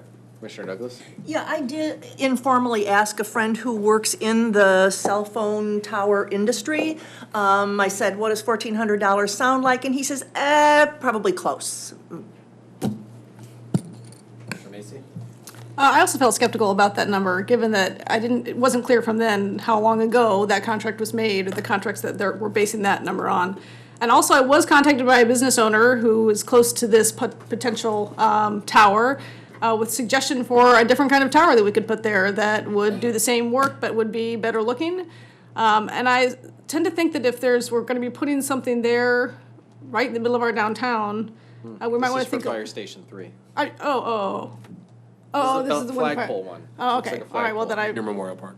All right. Well, then I'll take that back. But I still think that putting a cell tower up, like a big one, we should be getting more money for it than we would be getting for like a two-story building on that same site. So I think that the equivalent amount of rent that we would be getting on that site, I guess I'm skeptical that it would be so low. It's my thought. Commissioner Lavasser? Couple of things that kind of caught my attention, and perhaps the city attorney may have some insights. This looks like it would tie us up for potentially 25 years, no stepped-up income. And it looked like the person we're contracting with had great discretion in determining whether any additional equipment could be put on the tower. So, I mean, typically I expect that you're going to have a tower, you're going to have all the various carriers on that tower, but this one looked like they had the ability to exclude that, which would exclude additional income later on. And perhaps, and I'm sorry, Mr. Gilm, I did bring this to your attention earlier, but that's the type of thing that kind of caught my attention. Commissioner Dubak. I would just say, having been down this path before, we've, in previous contracts, we've kind of gone over all these questions, and basically what the providers and what everyone else will tell us is these are basically boilerplate contracts. These are all industry standard things because it's their hardware, and so other hardware attached to the tower could cause complications. I remember having these conversations in the past. We asked that question. The only variable to me isn't necessarily in the nuts and bolts of the contract. It's really just the rate. And I just want to make sure that there is something built in for revisiting the rate, or is that the standard length of time? I know we've had this conversation before too, but it seems so long for a number that's, constantly getting smaller year over year with inflation, so. It's a small number to begin with. We've had discussions before with the providers that, they said, well, we have to have a 25-year contract because we got to recover our fixed costs. We're like, well, put it in there that if we cancel it, because it was on the Center Street parking garage, because, well, we don't know, that parking garage could last another 20 years, it could die tomorrow, we don't know, and, how do we bind ourselves up or not bind ourselves up, and we came up with some creative solutions in that regard. Right, and I know we haven't dug in on one of these in a long time, but I feel like maybe it's time, I just want to make sure that we're maximizing value out of this, so, I would like to send this back to staff to come back with a report on cost comparison and make sure that, one, the contract is tight and industry standard, and that we're not allowing more leverage than we should be, and two, that we're getting the maximum value for the public space. Right. So, Commissioner Lavasser? And along those lines, I would wonder whether other carriers were approached and given the opportunity to say, hey, I'll give you $1,800 a month, or whatever the case might be. Yeah, and it's always going to be a little bit, one of the things we don't know, because Greg isn't here, but sometimes one carrier may have a gap in their network coverage, and so there may be no other carriers interested. This may be the only one. We may have 10 that are interested. So if there's no urgency to this, I think it's worth getting some of those answers or those questions answered. So, Can I move? Yeah, you can move to kick it back. Kick it back to staff to come back with a little bit more information for us to consider before signing the contract. We got a motion by Commissioner Dubak, second by Commissioner Lavasser. Discussion? I'll just add, in that research project, if we can call up some other neighboring communities and see what they're getting as government entities, that might be a first easy path, so. We can do that. All right, I'll call for the vote. All those in favor say aye. Aye. Those opposed? Motion passes. All right, that brings us to South Oakland County Water Authority Articles of Incorporations and Amendments.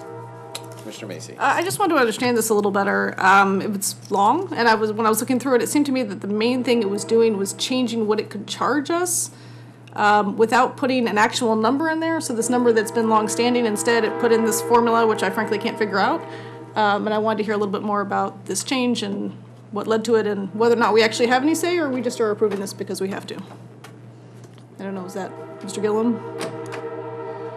Trying to pull up the agenda item here.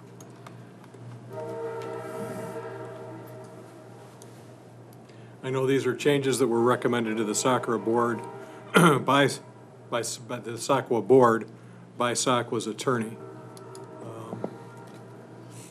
So I guess if you want me to be a little more specific. To me, what seemed to be the primary change was the demand charge, parentheses, ready to serve charge, shall be calculated by dividing the net position or equivalent of the authority in dollars as determined by the auditors of the authority at the end of the most recent fiscal year by the then current total allocated capacity in million gallons per day. Everybody got that? Yeah. So that seemed less clear to me than the current number, which is like $3,000 or something like that. So I wanted to make sure that we weren't sort of ignoring this change that could in fact be a big change.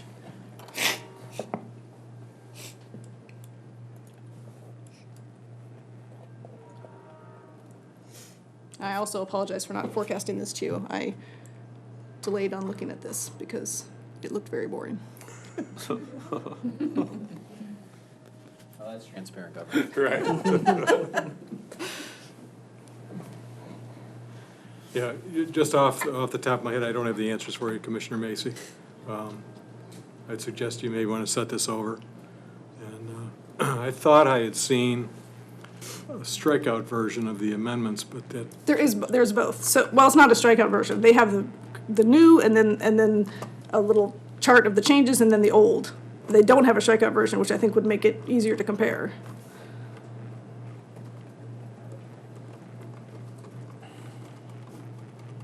But if there's no urgency to this, I'm absolutely happy to send you my specific questions by email and look at this the next. If you could, yeah, I would appreciate that, so. We can make a motion I'd like to make a motion to postpone this to the October something or other meeting? First meeting in October? First meeting in October. Okay, motion by Commissioner Macy, second by Commissioner Paruch. Mr. Gillum. If I could, I'm going to be out of the office on vacation. Oh, Maybe the second meeting in October. it's okay with me. It's okay with you. Second meeting in October. First or second, just in case it is urgent, and then by proxy, we'll have to get the questions answered. Said no later than the second meeting. How's that? There you go. That's good.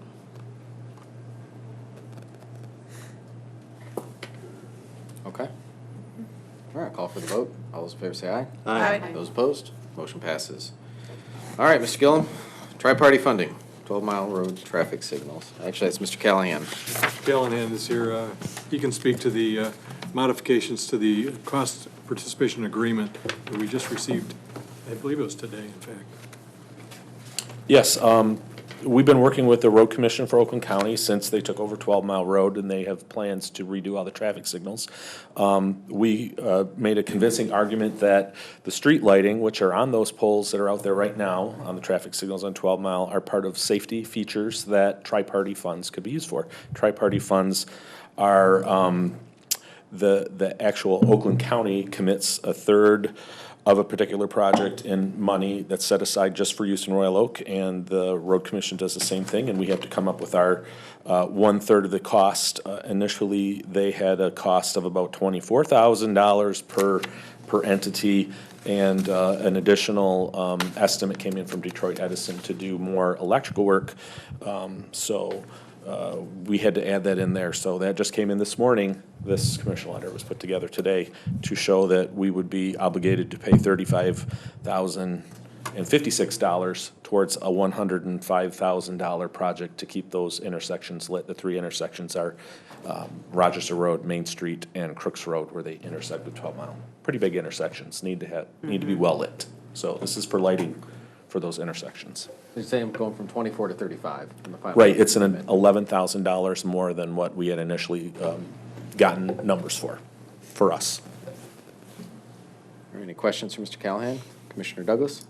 Move approval of the revised amount. Motion by Commissioner Douglas, second by Commissioner Paruch. Discussion? With not, I'll call for the vote. All those in favor say aye. Aye. Those opposed? Motion passes. All right. If I got this right, this brings us to, we're moving number 13 next, which is the Planning Commission recommendation for conditional rezoning of the northeast corner, Knoll Street and East Harrison Avenue. First Oh, reading. Ms. Adler.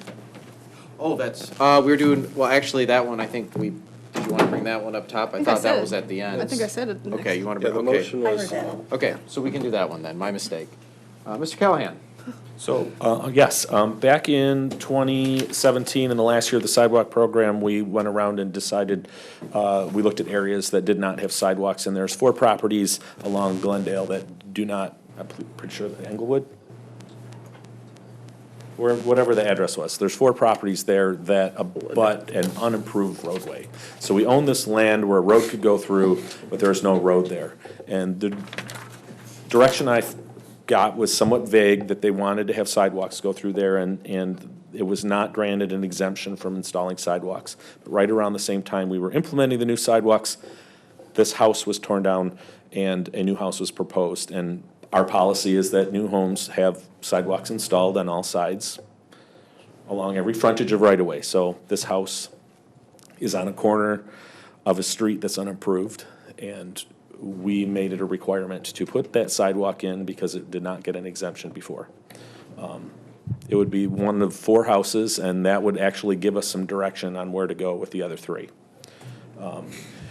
Staff has looked at this. We really don't see any value in owning this right away. We would rather see it vacated. There's no underground utilities through this area that we have to worry about. There's one set of overhead utilities that Edison and the telegraph people use. And, you know, our recommendation to the developer was, we will vacate this road and then you don't have to put in a sidewalk. So there were 2 options: put the sidewalk in or vacate the road, and the developer doesn't want to do either. They just don't want to build a sidewalk. Our opinion is there's more value in giving this land to the property owners than putting it on the tax rolls, where we will never be building a road through there. Commissioner Macy. If it has, you said it had overhead utilities? Yeah, and they're right along one edge of the road, edge of that right of way. So Is it possible in the future we would locate those underground? we would not do those underground. The power and the utilities on those poles could elect to go underground if they We wanted don't to. need it. Okay. Gotcha. Commissioner Lavasser? Would you have any concern if we brought a motion today that basically exempted that portion of Glendale where the public right-of-way has not been developed? Would that create any concerns for you? No, I think this is a very unique situation that exists right now. I can't think of any other locations in the city where we have a similar unbuilt roadway, but we own the land to have that roadway, and there's no sidewalks on it. So I don't think it would like set a precedent in any other area of the city. Commissioner Paruch? It would seem to me that if we were to somehow require the sidewalk to be put in, but yet our ultimate goal is to vacate the right-of-way so that it goes to the individual property owners on the sides, that it would be more difficult to do that, just from an aesthetic standpoint and maybe even a legal standpoint, if the sidewalk is installed. So if our ultimate goal is to vacate the right-of-way because we don't feel that there's any public use for it, then perhaps the decision tonight to not install the sidewalk would actually facilitate that. Whether they want to do it now or whether future owners want to do it later on, I just think having the existence of a sidewalk there would be an impediment to that ultimate goal, if that's our ultimate goal is. So I guess I would make a motion that we not require a sidewalk to be installed on either that property or any of the other 3 properties that are in that whatever you want to call it, intersection, alongside that unimproved public right-of-way, whatever, those 4, including this one that was brought to our attention. So a motion by Commissioner Paruch to exempt the sidewalk for these 4 properties that are affected by the unimproved Glendale Avenue. We have a second by Commissioner Dubuck. Discussion? I saw Commissioner Douglas and then Commissioner Lavasser. Yes, we, 2 years ago, the city commission, as it considered sidewalk improvements, took bus tours and visited neighborhoods. And obviously there are 4 properties that are affected that we might have looked at and said, oh, you gotta have a sidewalk there on that, unused right-of-way, but we didn't. And the only reason this has come up is because this house got torn down and a new house built, and the old standard was applied. So, clearly this is a place where they don't need a sidewalk, and we'd be silly to require it. Right. Commissioner Lavasser. My understanding is that Ms. Adler's permit specifically says put the sidewalk in, and I just want to make very clear, my understanding is if we pass this motion, that those requirements on that particular permit would be stricken and would not be necessary for her to complete that in order to close out that permit. Yes, we would do that, and then it's a permit issued by my department. We would make sure that that gets taken out of the permit. Commissioner Gibbs? At no cost to her, correct? Or to the developer, the builder? Well, I think they still have to pay for the permit, but they wouldn't, Well, the permit no, would yeah, exclude the requirement to that install the part. sidewalk. To change the permit, to remove the Yeah. sidewalk requirement would be at no charge. Correct. Any other discussion? Yeah, this is one of these crazy situations, Ms. Alder, we're glad you brought it to our attention. We do see countless properties every year with the sidewalk program, and, I imagine if we would have had a petition to exempt this before, we would have done it, but, looking at this, it doesn't make any sense whatsoever. In fact, I wasn't trusting Google Maps for a while. I keep looking at this, I'm like, what? So I'll be supporting this motion, and I think it's the right thing to do, and it makes a lot of sense. And then we'll see, down the road, if property owners want to look at a vacation or whatever, your taxes might go up a little bit because you'll have a bigger piece of property, but hey, you'll have a bigger piece of property. So if you guys can agree on that, come back, and we'll be happy to talk about it. So, all right, I'll call for the vote. All those in favor say aye. Aye. Aye. Those opposed? Motion passes. All right.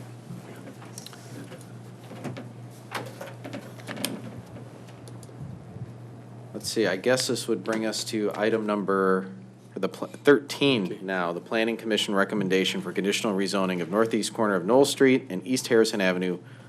First reading, Mr. Twing. You do have a recommendation from the Planning Commission regarding a rezoning request at the property at Knowles and East Harrison. The project itself basically is a request for a multifamily development with 51 units spread out between 7 separate buildings. The number of units in each of those buildings varies from 3 to 10. The buildings themselves would be 40 feet 3 inches to the roof line, approximately 4 stories.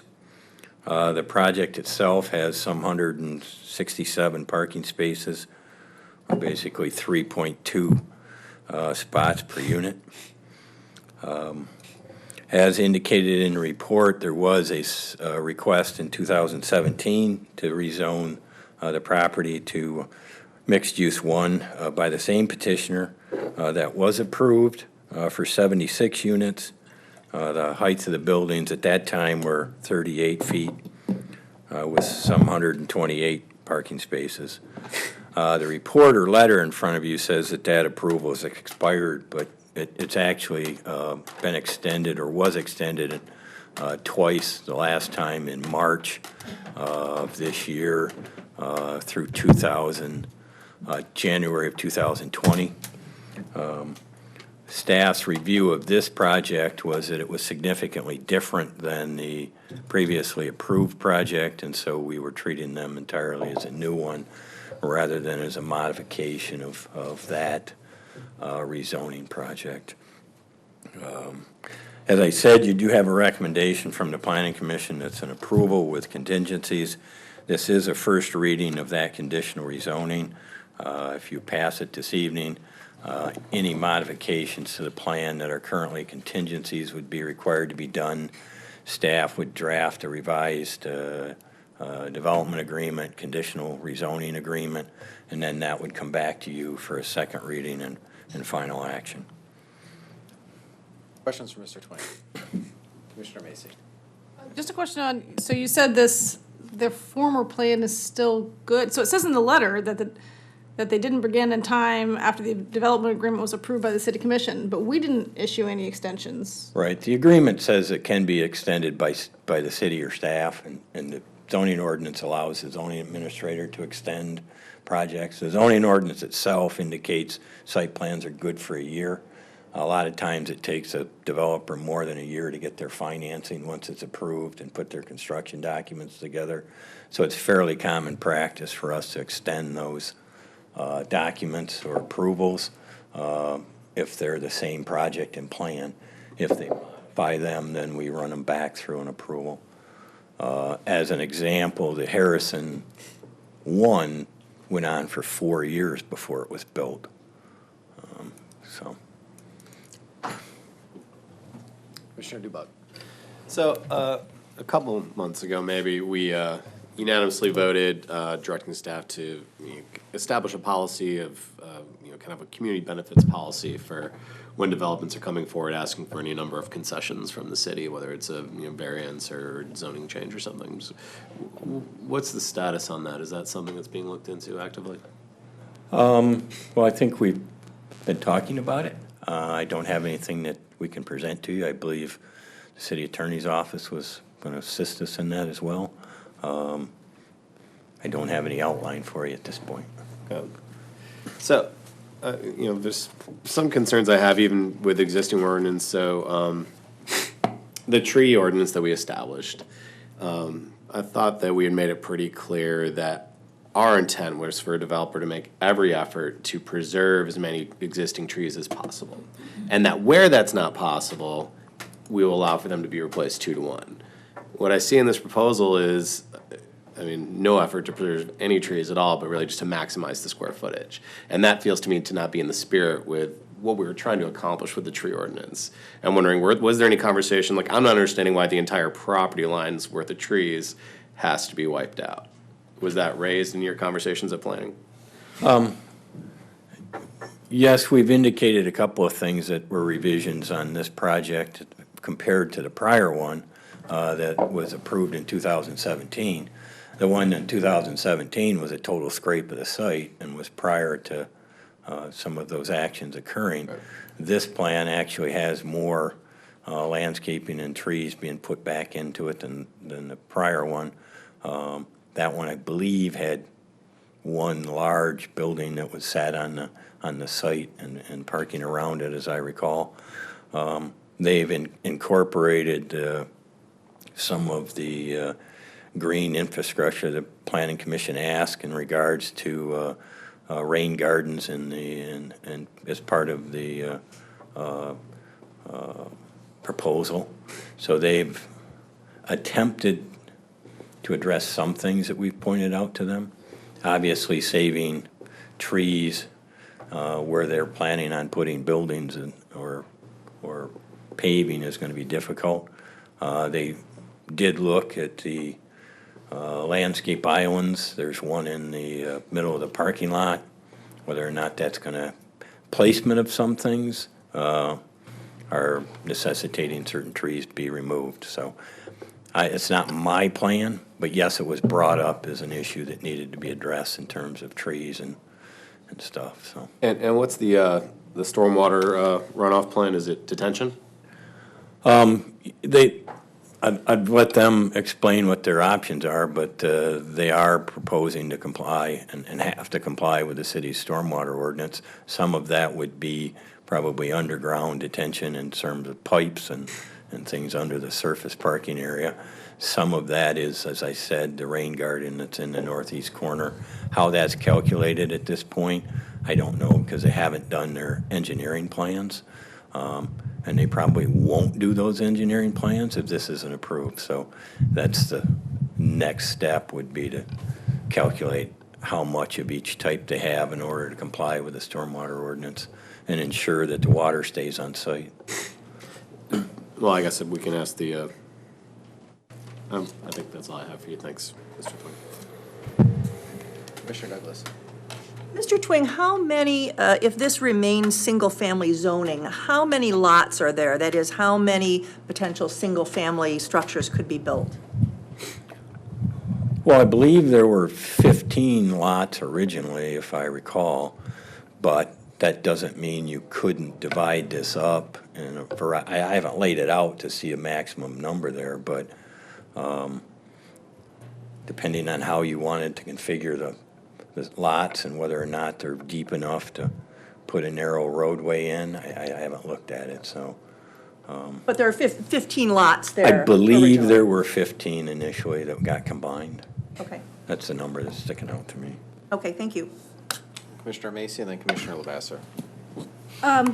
So one of the things we're supposed to be looking at here is the benefit that it's bringing to the community. And some of the things that we're waiving here in terms of the setbacks and the height of this building and the balconies that are overlooking the residences behind seem like a infringement on privacy and a real inconvenience. And I'm wondering if the developer showed in Planning Commission the necessity of having it be quite this dense, at quite this size, with quite this few trees in order to make money, or why is it that so many waivers were required for this property to be? Well, there are actually fewer waivers with this proposal than there were in one in 2017. Well, that may be, but I wasn't here in 2017. Pardon me? I mean, Yeah, the developer changed, and I don't want to speak for him, it's his project, and he's going to explain why he changed the concept that he wants to propose. I'm sure financing and attaining financing has to play into why he wanted to alter it. As I said previously, there were 76 units planned in the 2017. There are 51 in this one. The zoning ordinance indicates that the Planning Commission can grant 100% waiver of the density requirement. That would have allowed them to put 68 units on this site. that was But for a different because type it's of zoning, right? Because it's, no, it would have been at the Planning Commission. The reason that they need to waiver is that it's adjacent to one-family residential and it's not 150 feet away. So that, there's two ordinance provisions in one section of the ordinance.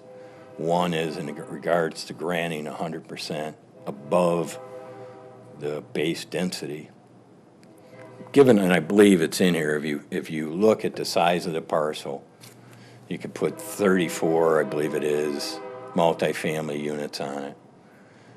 If this site were 150 feet away from residential zoning, the Planning Commission could have granted them 68 units, and there would be no variance request. There are very few sites in town where a property is 150 feet away from a residential zone property. Obviously, none of Woodward is. It butts up to it. Many of the mile roads are, residential is right behind them. And I believe that's one of the reasons the Planning Commission is talking about modifying certain parts of that ordinance provision, is to get away from granting variances, because the ordinance just makes it impossible to do a development and comply with both of those provisions. But I don't want to speak for the Planning Commission either, but that's why they're kind of talking about what that provision means in terms of density. If that provision wasn't there at 150 feet, they could have put 68 units on here and been in compliance. So I guess what I'm trying to get at is, at the Planning Commission level, was there a discussion of the privacy issues? How this would impact the residences? Yeah, there was public hearing, there was input from it. I don't believe the mayor was at that Planning Commission meeting, but I mean, Commissioner Douglas was there.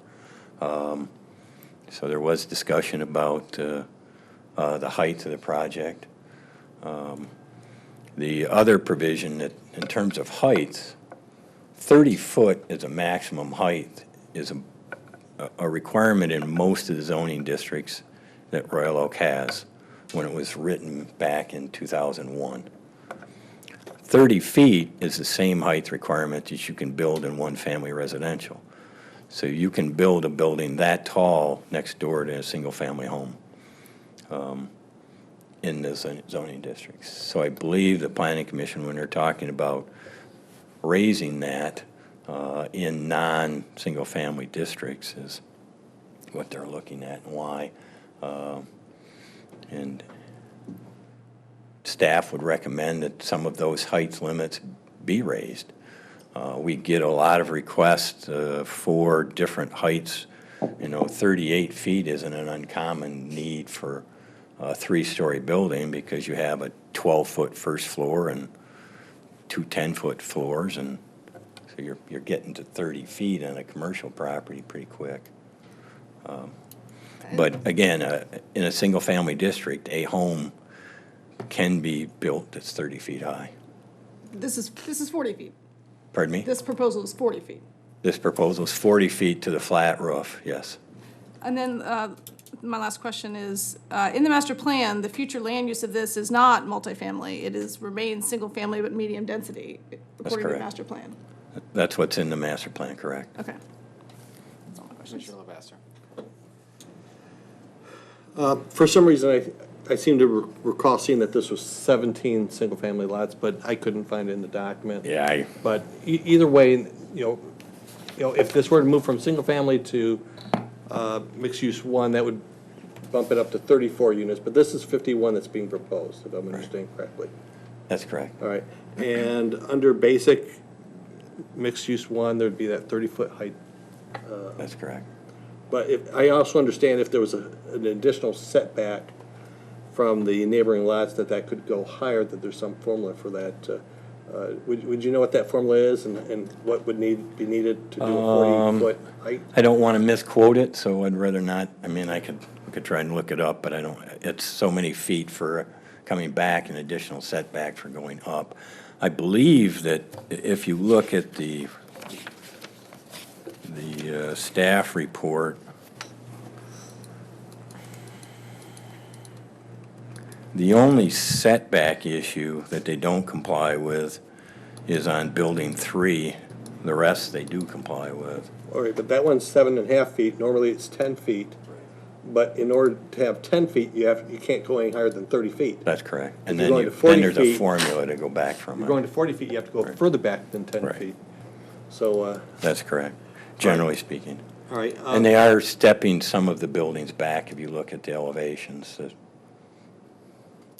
Okay, I didn't see any evidence attached to the documentation provided to us by the petitioner. If you skim down through the plans themselves, I believe at the end, there's a cross-section that shows how they're stepping the building height back as they... I appreciate that, but I'm moving on to a different topic now. Sure. Economic feasibility. Now, my understanding is that the Planning Commission specifically has to make some sort of finding of fact that it's simply not economically feasible to move forward under the current zoning. And I didn't see anything attached to the petition that talked about these are our dollars or provided us any type of detail showing that they couldn't develop this under the current zoning. I'm not aware of them having any.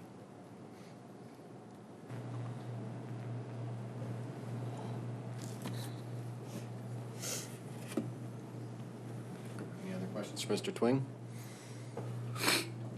See, we have the petitioner here. Do you guys want to come up and maybe give a brief presentation and then field some questions? Mr. Wolfson? Mayor, thank you. I'm Robert Wolfson. I live at 590 East Harrison, and I welcome any questions. Or if you'd like me to answer some of the questions that I heard. Commissioner Dubak. Sure. Yeah, is it not possible to back off that property line a little bit to preserve those mature trees? And is that a trade-off that has to happen? Yeah, and there's a couple of things that I'd like to say about that. One, when we did the first Harrison, the trees that we put in were not the ones you wait 5 years for them to look halfway decent. We put in tall trees. The building wasn't quite as tall. It was 30-foot tall because it was basically the old lumberyard. But all of our landscaping is mature. The way our site plan is that in order on the back line, if we did what you are requesting, we've kept a lot of trees on the rear property line. 11 of the bigger trees on the property line. We've also put a fence that's 6 foot tall all the way across that matches our fences in the Harrison. And we've also added evergreen trees. How big are the evergreen trees? 10 foot, 15 foot? 10 to 12. 10 to 12, which is not a typical, most guys put them in like this. So we've addressed trying to make sure that for our benefit and for privacy for everyone, that this project would look, it always looks better if you make it more attractive when you drive up to it, and you don't have to wait forever. Did I answer your question? Sure, but so is it not possible to It is back off possible. that property Here's line a the- little here's bit the to allow problem. more of the mature In order trees? for us to leave those trees there, we would have to be able to get some variance in the road in between the front and the back rows of things, because we're at, what are we, 20 feet right now on the back? We're at 20, and if we wanted to leave some more of those trees, we'd probably have to start, move the units, and if we move the units, then someplace we're going to have to ask for a variance, you know, on the middle island, or what's it called, courtyard, or find some ways that we can save some extra footage to do that. We have replaced how many trees on it, on the property? It's about 170. 70 trees we've replaced. Will be replaced, right? Right, and that's in addition to. And again, we're keeping 11 along the property. Why don't you come on up here so we can hear you? We played the telephone game, but wasn't that great as a kid? Kevin Wilson with HLI Investments. Which is us. So, yeah, along the property line, the current plan that's approved, we had to wipe out all the trees. On this new plan now that Previous we're plan. proposing, there's 11 of the mature trees right along the property line that's being saved. 11 of the 80 or 90 that are there right now? Yes. But they're not all that high. They're not all No, huge, big trees. no, they're mature trees that are there, so I'm gonna say they're 30 to 45, 50-foot tall that are being saved right on the property line. Some of the trees that are on the property line are growing off at an angle, and they're big mature trees, and then there's branches off of those, and those are coming back 30, 35 feet into the property. So with our building being at the 20-foot setback, they'd be, even though the building steps back, they'd be right up into the building. This one? Sorry, I'm way under the weather today. Try not to get too close to you. Sorry. So, I appreciate saving those. It's just, when I look at the map of the tree removal, and there's just the high density of trees along that property line, and I understand you're saying the trees come back and push you back further. Some of them way back further, Yeah. And the quality of some of the trees Well, and that's, is poor. and that's something that we're sensitive to. We want to make sure that we have. That's on the tree survey that the city has.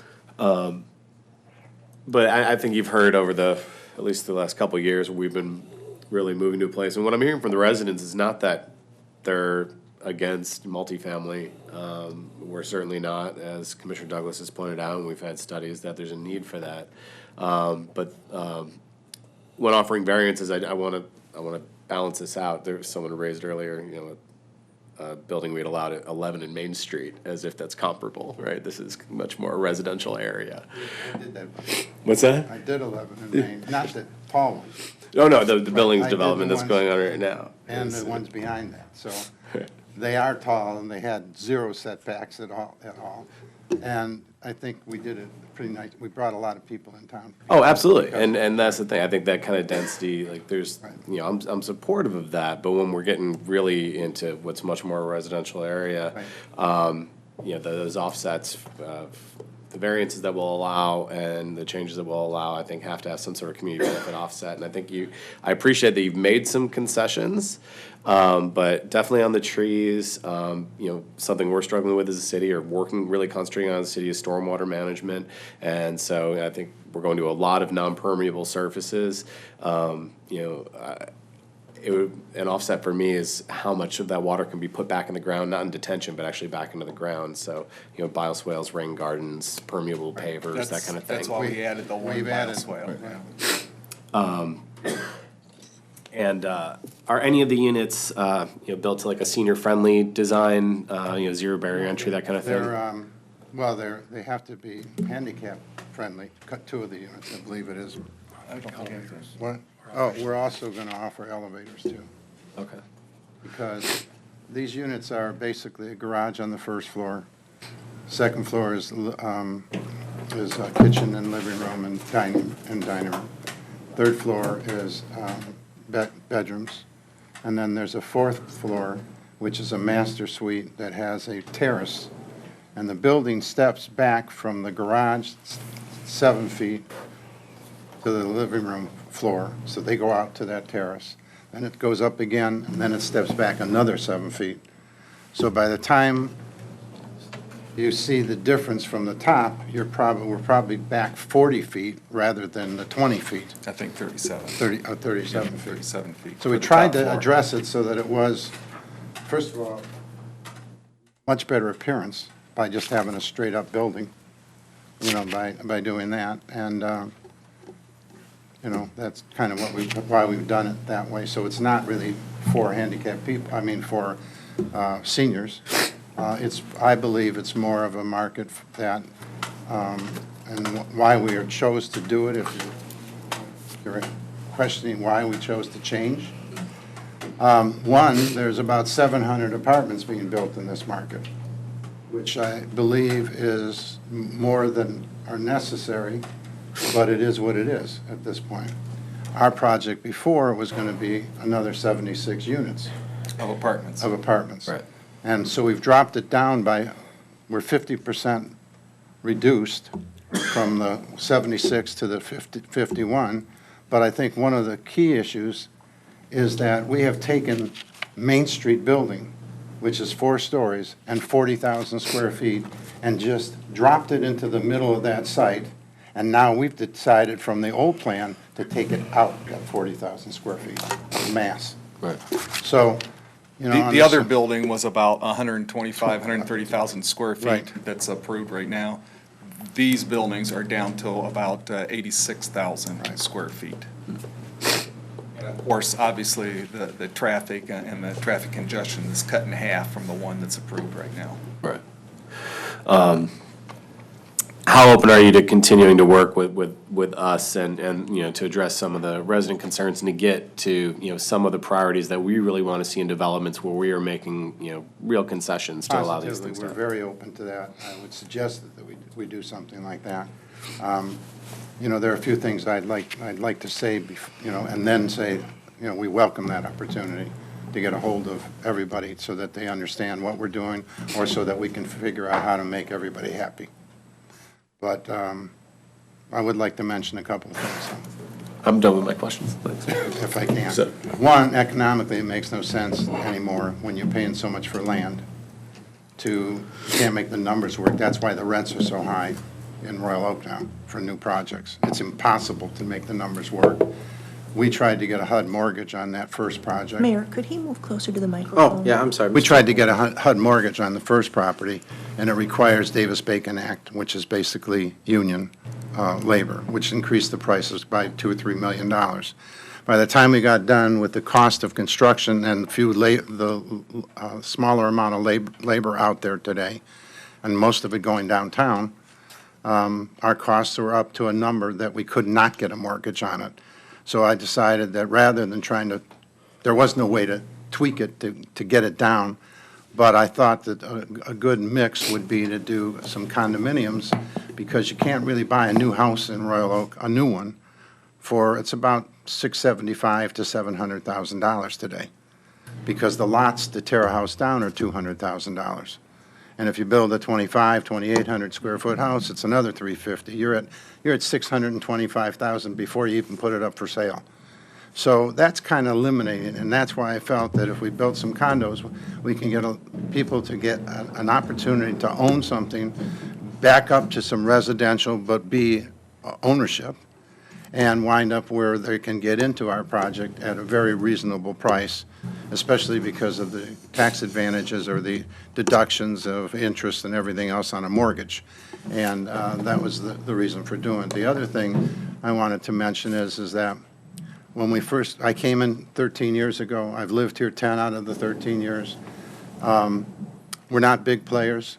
We've lived in this market. We understand it very well. But when I drove through and I hadn't stopped for about 7 or 8 years because the world fell apart 10, 12 years ago. And we came back, and I came back into the market and finally said, I want to do something. And I've only done it in Royal Oak, basically. And if you look, there was a warehouse that had graffiti on it. It was, every brick or block was cracked, and it was run down. It was terrible looking. Well, I think, obviously, we've done one of the better projects in the marketplace. And I think it's also important to understand that we've got a recycling plant down the street. We've got a place where you store cars that are stolen and whatever down the street. And we're changing that market, I believe, to be something to be proud of. And we're trying to make it work so that people can afford it. And we're trying to make it work so that it's appealing. It's got a fresher look than most of the construction that's out there today. And, that's kind of why we've done it this way. It's hard to make the numbers work if you're only building 15 houses today. That, when you bought the land, was an absolute fortune to begin with. And if we had gone ahead with the other project, you'd have a much more invasive project than this one is, even though you guys, not all of you were here before. But we've tried to make the changes in it, and we've tried to address it, and we're going to continue to try to address it to make everybody happy.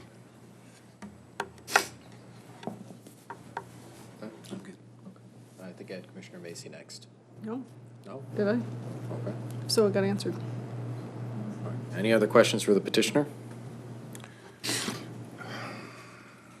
Okay, thank you, gentlemen. We'll let you know if we have more questions. Okay, thank you. Commissioner Douglas. I talk about this for a minute, but before we start looking at motions. I was on the Planning Commission and the City Commission now 2.5 years ago when the first project was submitted to us. Planning Commission approved it, City Commission approved it. And at that time, neighbors in the community came to us and said, we'd like this to be less. It's too much. And now 2.5 years later, we have a project that is less.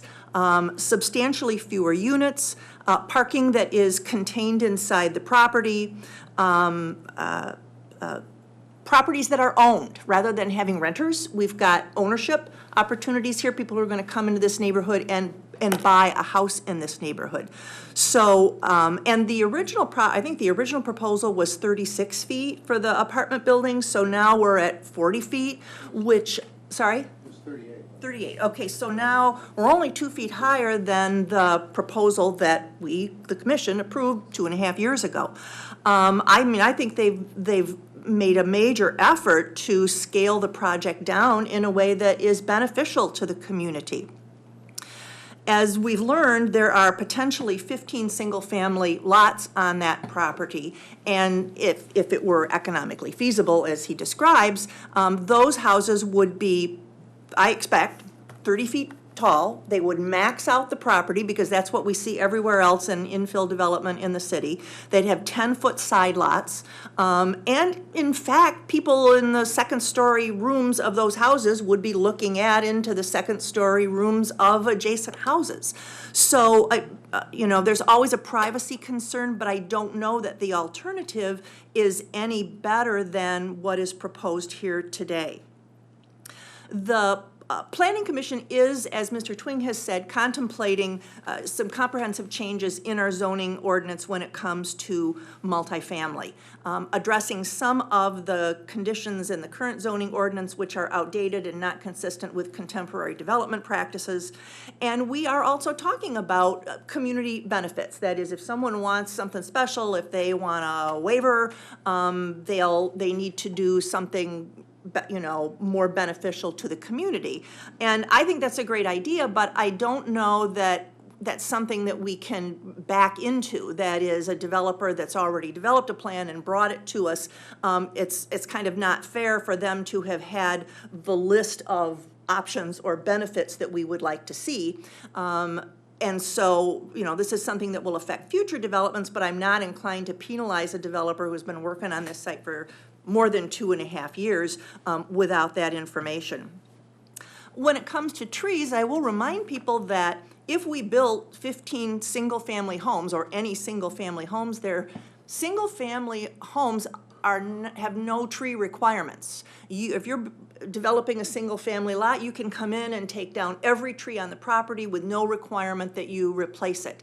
And just looking at this site, I mean, and envisioning, you know, crews coming in and digging and equipment and so on and so forth, we would lose trees as part of single-family development. So, and I've looked at, the Planning Commission did look at their standards for trees, and they are larger than you might ordinarily expect in a new development. I think this is a plus for the community, and I think, as I've said, I'll repeat that they've taken steps to make this more palatable to the neighborhood in a way that I approve of. Commissioner Paruch. I have a follow-up question for the developer, and you don't necessarily have to come to the podium. You indicated when you were up here before that you'd be willing to sit down with the neighbors and talk about this plan with them and so on and so forth. If we were to postpone this action on this item for a couple of weeks to give you an opportunity to do that, to go into somebody's living room and just sit with the neighbors and talk with them about the project, would you be comfortable with that? I'd love it. Okay. All right. Then I'm going to make a motion that we postpone any action on this item until the first meeting in October, which I believe is the second week of October, the 14th, to give everyone an opportunity to discuss this issue in a little bit more informal manner, and then have it come back to us for formal action at that meeting. We have a motion by Commissioner Paruch. We have a second. Second by Commissioner Macy. Discussion. Commissioner Dubut. So I just want to make sure, the purpose of the motion is really just to connect the residents and their concerns with the developer, not necessarily for the developer to make changes, or are we anticipating that this would still be the same proposal? I don't know. It may come back to us and the developer will say it's the exact same proposal. On the other hand, you may come back to us on the 14th and just say, you know, we're going to tweak it a little bit, and this is how we're going to tweak it. So So I don't know what's going to happen, but I think they all have should have an opportunity to see if they can. It has happened in other situations where there's been other development proposals that have been so adjacent to a neighborhood that having an opportunity to discuss it in a more informal basis has led to a lot of progress and agreement on what's going to happen. So I guess my hope is that that can happen here. Commissioner Dubak? I was making sure my head's cloudy today. And I'm staying away from you. So at that meeting, would it be the developer's prerogative to say that they would like to go back to planning to kick this around more? I don't want to deny and send them back to square one. If changes can be made, that, we can get a win for everybody here. Again, this is a conditional rezoning request, which by the state statute, and we've indicated in the report, any conditions that the developer's offering have to be voluntarily offered on his part. They can't be conditions that are imposed. Mm-hmm. So you would be reacting to anything that would be voluntarily offered on his behalf, but by him. Sure. My only concern would be is if he modifies it in some way that alters what we've already given public notice for at the Planning Commission, and at that point, he'd have to go back. If they're minor revisions, then I would think it would be fine for you to simply include those, but without seeing what those are, I don't want to preclude the idea that if he offers something that needs further action by the Planning Commission, it may have to go back. Okay, but that is an option to go back to planning, not back to square one. Certainly. Well, that's pretty much square one. All right, thanks. I just want to make sure that the developer understands that there's that potential. Okay. Any other discussion? I'll just add, thank you to the neighbors that came out tonight and for the emails and all the communication. I think it's helpful to have this dialogue, this conversation. I think this is the right move right now because we heard Mr. Wolfson come up and show, a willingness to rethink some of this and see if some changes can be made that, actually not only meet the necessities of his dream, but also the will of the neighborhood as well. And I don't think we should just, give up on that shot that maybe there's something out there that can be amenable to everyone. I heard a lot of people come up here and say multifamily we're fine with. We got some issues with the height. We have some issues with the trees. And if there's a plan that we can move forward to help address some of those and get a project that the neighborhood is on board with. I even heard talking about Harrison 1. A lot of neighbors thought that was a great process. It turned out to be a really nice project. And so there's a history there where there's a shot that, maybe we can get something here that's amenable to everybody. So I think that's the right move right now. I just want to thank everyone for sticking it out tonight to 10:15. So we'll do this vote, and you can stick around, but we'll be here for a while. So, all right. I'm going to call for the vote. All those in favor say aye. Aye. Those opposed? All right, the motion passes. Okay.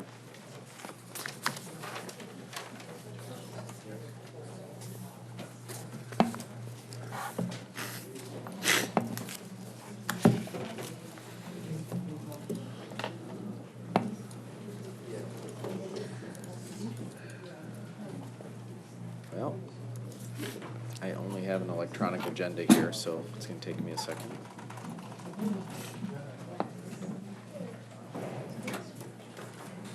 All right. This brings us to item number 9, which is the Michigan Liquor Control Commission Licensed Establishment Cafe Muse request to change plan of operation. Chief? Mayor, City Commission, we've received a request from Cafe Muse to change their plan of operation. Specifically, they're requesting to increase their hours of operation, add a dance floor for private events, and increase the seating in the outdoor service area. There's a little typo in this memo, but currently the applicant's hours are Sunday from 7:30 a.m. to 10 p.m. and then Monday through Saturday from 7 a.m. to midnight. They're requesting to remain open every day until 2 a.m., 7 days a week. The applicants are also requesting to increase the seating of the outdoor service area. They were approved for 24 seats, and they're requesting an increase that to 30. They're requesting an occasional dance floor for private events only, This dance floor will be approximately 10 feet by 10 feet, located next to the existing bar. This area will be used for dining during breakfast, lunch, and dinner when not in use for a private event. They have agreed to sign and strictly adhere to the city's dance permit agreement. It's important to note Cafe Muse was originally approved as an on-premise redevelopment district license and has been operating under the restrictions contained in our bistro concept of the city's liquor ordinance. These changes, overall, Cafe Muse is a well-run establishment with responsible operators. Over the last year, the police department has not responded to any incidents involving the sale of alcohol, and the police department does not anticipate this request to cause any additional strain in relation to their establishment. However, we currently have 5 other redevelopment district licenses operating under the bistro concept. When it was approved, if you recall, that license is much less expensive than a normal license. And as part of that approval process, it operated under the bistro, and this is a change.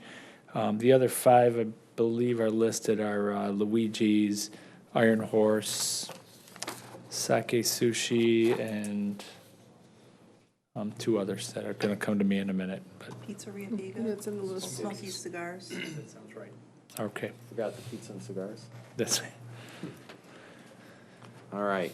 Question for the chief. Commissioner Macy. Just wondering if the chief sees a clever way out of this dilemma where we might want to approve Cafe Muse without changing the rules for everyone right at once. Do you have a solution? Well, you could approve Cafe Muse and tell other people no, because it's a different concept. I don't know how that would, there's a kind of a unknown here is we have a new administration that's approved a new MLCC board. They haven't really taken, they've been named, but they haven't really taken over yet. The last administration, if you recall, when they approved a new board, we saw massive changes with how these rules were interpreted. And for Royal Oak, they could be moved within the county without any approvals and things like that. So I don't know if we're going to have changes. Right now, the redevelopment license themselves are very hard to get. They have to be able to show that there's not a single other license available in the county. That seems like one of the rules that I don't know how that would be interpreted moving forward, but Cafe Muse is a great place. I mean, we have no problems there, and it's a really unique kind of place, so. Mr. Lavasser? My concern is whether or not we're opening up a door that, if it's going to be open, should be opened up in a different way. Now, we're effectively making changes to the bistro ordinance without technically making those changes. I mean, the memo says that we basically are not going to have an ability to enforce those restrictions under the bistro ordinance if we open this door here. So I mean, whether the bistro ordinance should be changed or not, that's something that perhaps we need to have a deeper discussion. I'm just not sure that this is the right way for us to be doing that. That's not my decision. We just have a request, and I'm not sure I'm not the right person to ask about that. Commissioner DeBuck.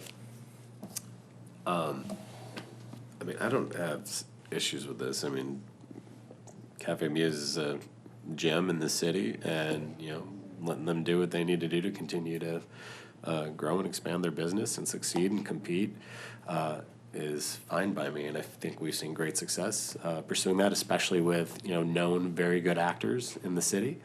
So I don't know if you want to invite the petitioner to say, you want to come say a few words about the concept? One thing that we did strike from the operating agreement was the fact that currently we cannot serve anyone that's standing. So if you come in right now and you want to have a mimosa and you're waiting, or if you're waiting at the bar, you have to physically be seated. We've removed that from the operating agreement as well, which I don't believe you brought up, but that was taken out as well. But for us, we just want to be able to compete just like everyone else, without the restrictions that were placed upon us. The reason why those restrictions were placed upon us were to protect the old Class C liquor licenses, which at the time you were not able to bring into the city without the approval of the city commission. And that's not in existence anymore. Commissioner Paruch? I generally agree with the idea that Commissioner Lavasser just mentioned, that you don't change ordinances by fiat, by changing, the way one city operates, or why one establishment operates under it. On the other hand, we're talking about a policy and an original bistro license here that is at least 10 years old. It was issued in 2009, and the market has significantly changed in that 10-year period, not only here in Royal Oak, but also statewide in terms of how they handle liquor licenses. And secondly, we're not opening the door to a potential massive change in all of the liquor licenses in the community, because there's only a handful of other businesses that have this type of license, and all of them, at least to my recollection and understanding, are extraordinarily responsible businesses that have not really had any problems. So I can see how we could handle each of those on a case-by-case basis if they wanted to come back to us and do essentially the same thing that you're requesting us for your business. So because we're not talking about dozens and dozens of liquor licenses in the community, which we have, we're just talking about 4 or 5 others. And because the original policy that this was set under is so old as things go in the marketplace these days, it's over 10 years old, I'm comfortable with making the change tonight for this one. And then we'll just handle the others if they come in on a case-by-case basis and deal with them that way. And then perhaps, take a look at the bistro license ordinance. But in the meantime, I really think we can handle these on a case-by-case basis. So I will move approval of this. We have a motion by Commissioner Paruch, second by Commissioner Dubak. Further discussion? Commissioner Paruch? No. Commissioner Dubak? I think Commissioner Paruch covered it. I would just say between all of those fine comments and the fact that there is no objection from the police department, happy to support. Yeah. Risk is minimal. Great operator, great food. Love your establishment. Oh, and by the way, my cat came from Royal Oak Animal Shelter. That as well. And I think that, there's not going to be, when we look at these other operators that could be impacted down the road, it's not all of these are upstanding operators as well. And, we also have, unlike the normal Class C licenses, we do have our clause a little bit in some things with the bistro licenses as well. So it's still even more, I would argue, risk averse than a traditional Class C. For the city, because we don't know what's going to happen. People change, things go very, very well for 10 years, and then on year 12, something happens. But I think that this is a great thing. Anything we can do to help promote, a shining gem of Royal Oak and get your food in front of as many people as possible is good for everybody that calls Royal Oak home. So I'm excited to, vote in favor of this. Any other discussion? All right, with none, I'll call for the vote. All those in favor say aye. Aye. Those opposed? Nay. Okay, motion passes. Thank you. Congratulations. Okay.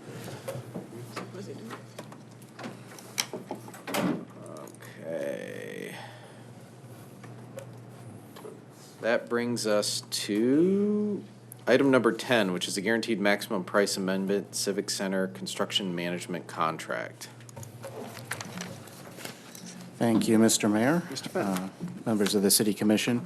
The resolution before you seeks to amend our construction management contract with Colasani O'Brien. They are the construction manager of the Civic Center project. This would actually be the third amendment to their contract. We set a GMP amendment as we have awarded trade work for the project. Our first one was after we awarded the connectivity trade work. The second one was with City Hall. This third and final would be after you awarded trade work for the police station. So the figures that are actually presented, you've seen them all before.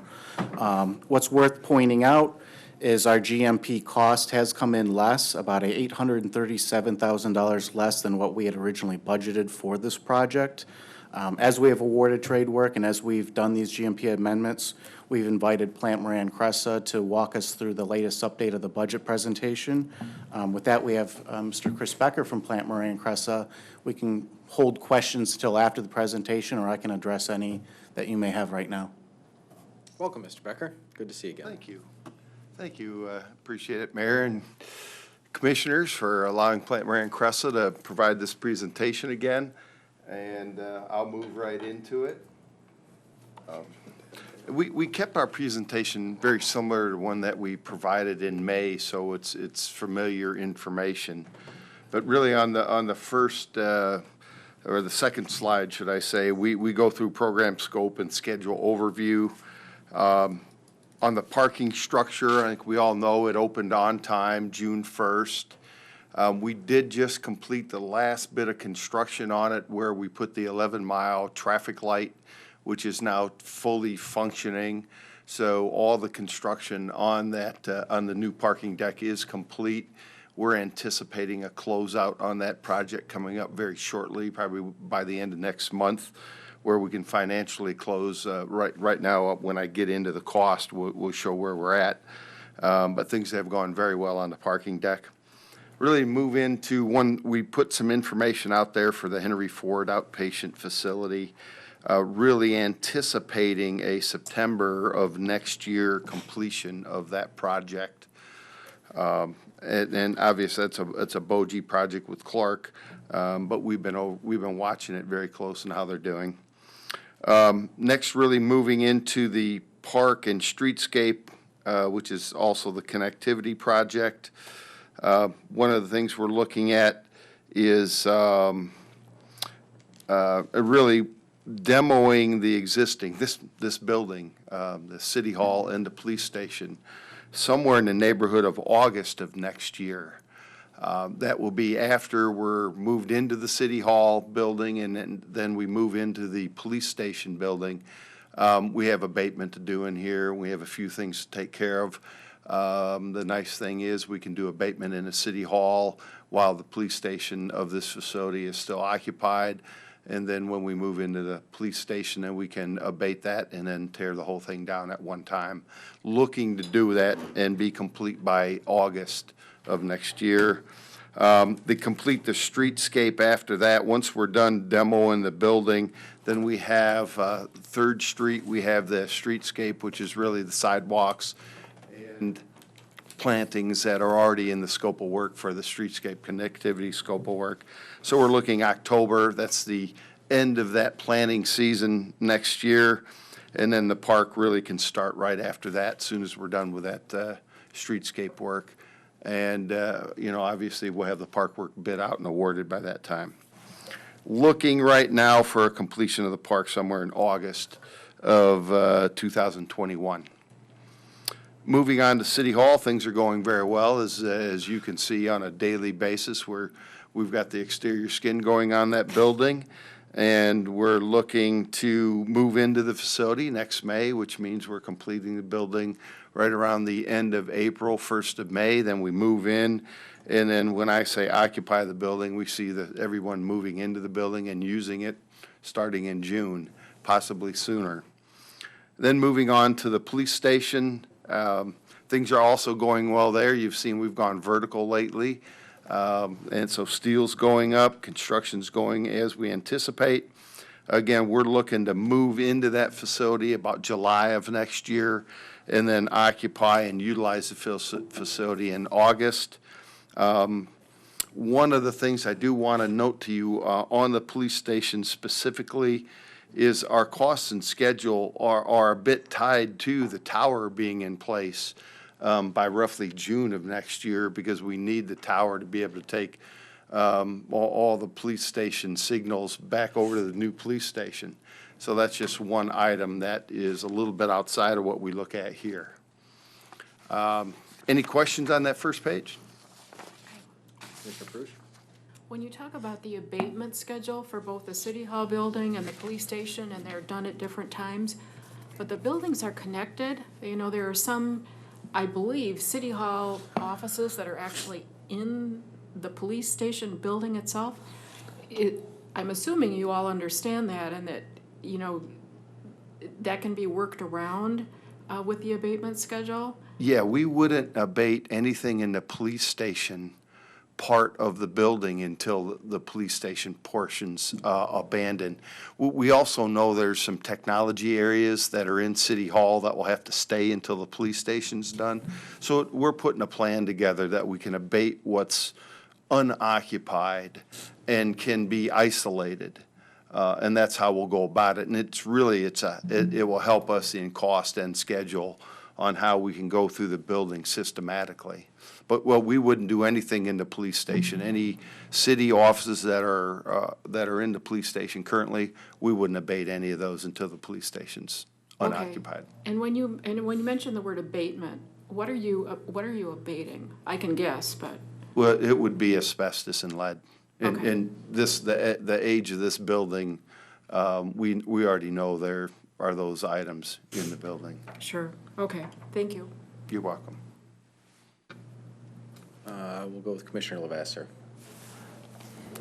I have to admit, I was a bit confused by this memo. I'm trying to ascertain what the need is for this amendment. What precisely is this amendment accomplishing for us?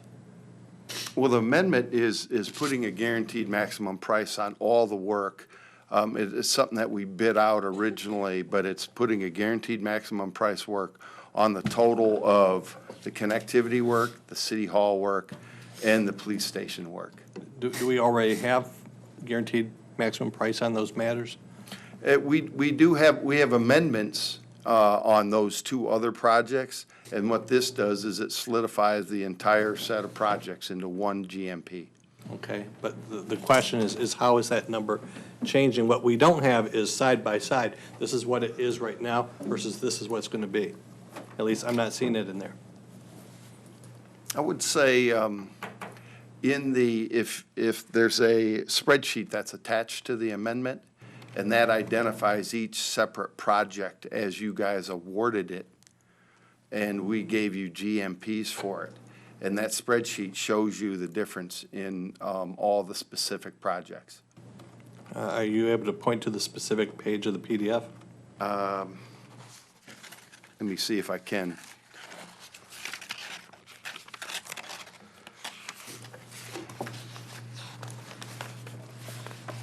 This one, Excuse me just a minute. 11.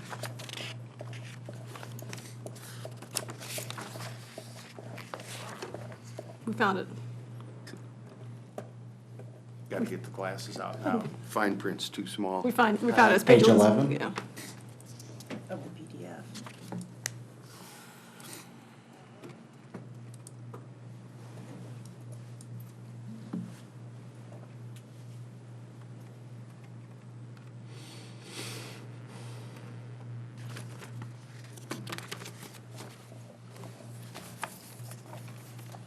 Unfortunately, I don't have anything on the screen to be able to take you to it, but. We got it, Mr. Becker, we got it. Well, I see the spreadsheet now, and I do see a column where there's a bottom line, and it's highlighted, it says 29,600,000 and some change. But what I'm not seeing is what the existing situation is, what, I'm presuming that that's the proposed total number after the amendment, but I'm not seeing what our current situation is.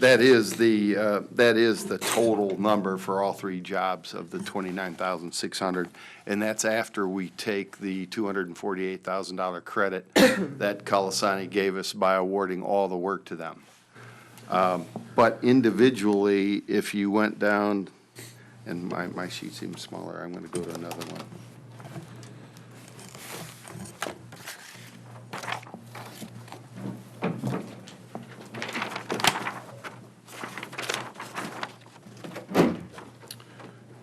On the connectivity, the guaranteed maximum price is the $4,956,819. It's underneath the amendment submittal on the green highlighted line. The portion for the city hall is the $9,008,840 under the kind of orange highlighted line. And then the police station is the $15,993,277 under the blue highlighted item. Okay, but I'm still trying to see what is changing. What What's is the purpose of this proposed amendment? Can I take a stab at clarifying the question, maybe? Because I also have been wrestling with this, this spreadsheet. So after some looking at this, my understanding is that although some money has shifted around from one budget to the other budget, I think what Commissioner Lavasser is getting at is we had an overall budget for this project, a guaranteed maximum price that we were looking at. which included the owner's included our contingency. And my understanding from reading this is although money has shifted in some instances from one budget to another budget, and we had a little extra come in from the DDA, this is still below the budget that we were looking at before. Is that correct or not? That is correct, and I think Todd stated it earlier. 800,000? Yes. Under, okay. So that, And I would reiterate, the real purpose of the amendment goes more to the contractor than it goes to the city. It's setting a GMP for them to be able to release work, because ultimately all payment is flowing through them. They are holding the contracts on this. So in essence, that's why we do these amendments each time work is awarded. so the thing that's new to us today is seeing the final number for City Hall. We've seen the final numbers for the others before, and now that we're seeing the final number for City Hall, we're basically seeing the final numbers for everything. And if you put it all together, it's coming in $800,000 if you include our contingency under the budget. Yes? That's correct. Okay. Yes or no? I'm still not seeing it. The question is essentially what's the benefit to the city by entering into this amendment? And I'm just not seeing it yet. Any other questions? I actually agree with what Todd said. It is something for the contractor. We had a very specific scope of work that was bid out based on documents. And so for them to go into a GMP on each project, it's based on the documents and what was bid and awarded and approved by the commission. So it gives us a total GMP cost on all the work, connectivity, City Hall, and police station. It's memorializing the trade work that you had previously approved. All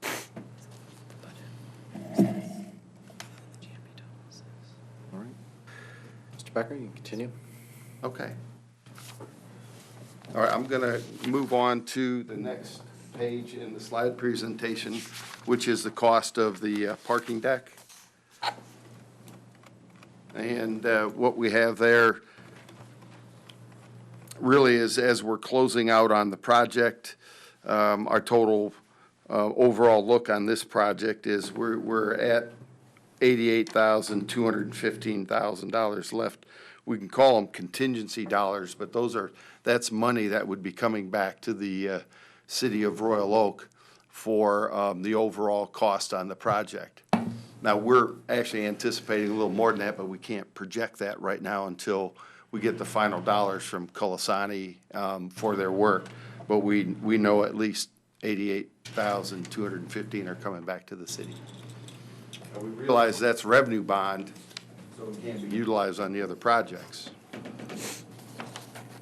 But it can be, I think as the former city manager noted, that can be, put against the bonds that have already been taken out. Mm-hmm. But those numbers are very solid where we're coming in at, and that would be a total paid out of all the bills that we have on this project. Commissioner Macy? So, I believe on the police station budget, when you were doing some magic with those numbers when we did that one, we ended up having to take like $250,000 out of their furnishings and equipment budget. Is that true, not true? But we actually, out of the budget, took $500,000. $500,000 out of that? And it put it towards the construction, yes, on Okay. the police station. So I felt worried about that at the time, and now that I'm seeing we have $88,000, I wondered if there was any thought of bolstering that back up. We couldn't use the funds from the revenue bond and any of the other projects. Oh, I see what you're saying. This one's a the separate parking. bond. That's what you just said. Okay, And that's sorry, why we also took $160,000 out of the connectivity contingency and moved to the police station. Okay. Because we needed those funds to be able to complete the work. All right, I got you. You just Okay. said that. I'll move on. The next one is the City Hall budget update. And what we have there is we're with all the work moving forward, we still do have the $1 million for FF&E, and we have the $775,000 for technology. That makes up the $1,757,000. our construction package and then our professional fees, we're looking at $328,000 of contingency on that job right now.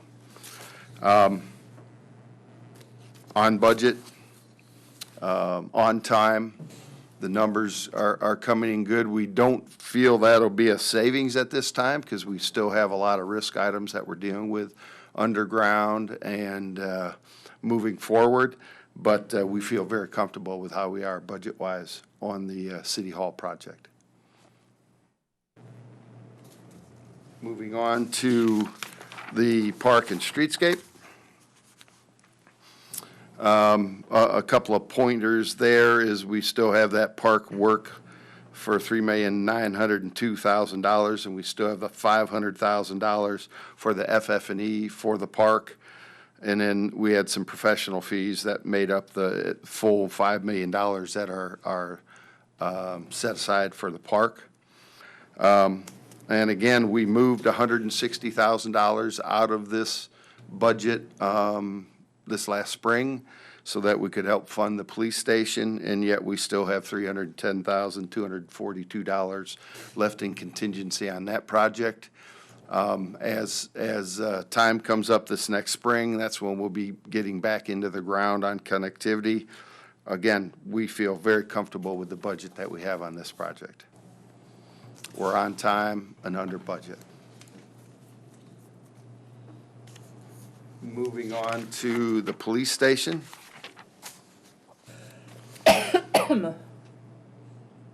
And some of the numbers would look a bit different than what we presented in May, and that's because we did add the $500,000 that moved up from the technology and FF&E into construction. And then we also had $250,000 that is going to be granted by the DDA and it's for site work specific, and where we're going to be applying that $250,000 is for the underground water detention system, which costs virtually that amount of money. And as soon as we get that into ground, then we'll apply to the DDA for the $250,000, which will come into the City of Royal Oaks funds. And with those added numbers, we feel we feel very comfortable with our budget moving forward. We have $432,000 in our contingency on the job. We do have a lot of risk to still move forward on the project for what we've got going in the ground, so we can't realize, or if you wanted to add any scope, but we're very comfortable with that. When you put the three jobs together, connectivity, police station, and City Hall, you've got about $1,070,000 of contingency between the three jobs. And that's part of the comfort level we have, making sure that we can cover costs on all three projects. And right now, everything is going on time as we anticipated, and we're within the budgets that we had set also. Additional questions from Mr. Becker. Commissioner Paruch? Just out of curiosity, you mentioned the underground detention system for the police station. Yes. Is that actually under the footprint of the building itself, or is it adjacent to it, or both? It's actually to the west of it, and it's under the parking lot that's in between the police station and the farmer's market. Okay. So you'll see a pretty big hole getting dug out there, probably right in the spring, right first thing in the spring. Just as the farmer's market is getting busy? Well, it's going to be within the footprint of how we put the fence up, so it's not going to go any farther out than the fence that we have up out there. Okay, all right, thank you. So we're not taking any further parking away from the farmer's market to do the work. Okay, all right, thank you. Any other questions? Commissioner Dubut. Sorry, I just want to clarify the top line here is that we're trending $836,000 under budget. Is that accurate? That is correct. Well, that's good news. It is good news. We're on time. And for the timing of things and how things are working together, it is good news. On time and under budget, sounds good to me.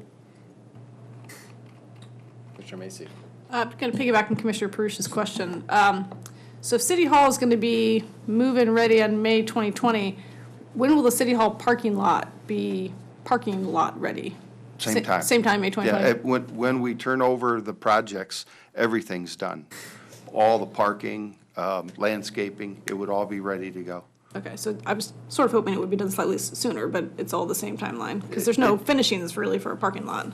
And as we see the construction moving forward, weather's is big for us in the spring. Mm-hmm. And if we get good weather, you know, we can move things forward, but it's too hard to, it's too hard to project right now. So the dates that we got are very comfortable and very firm. And some things that we still need to do is, as part of City Hall, there's a move out, and we'll be, if there's any more bidding things we do, it'd be like moving. We anticipate, but it's not a big move because we're just really moving information and boxes and paper. We're not moving furniture because we're buying all new furniture.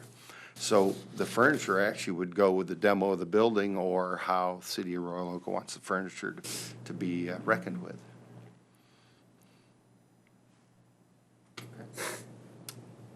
Any other questions?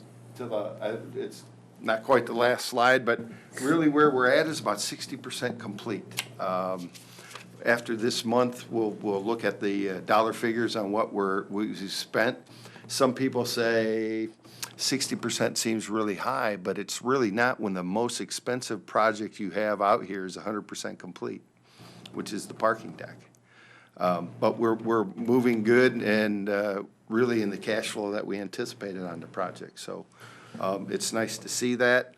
And as we close 2019, we'll continue to move up. You're going to see the City Hall becoming closed. Windows go in. We'll be working that in the winter. There'll be a lot more temporary conditions that we got to deal with on the police station because of the timing of things, but you'll see that go up and you'll see that getting closed also. And there'll be a lot of masonry work happening this fall and then into the winter.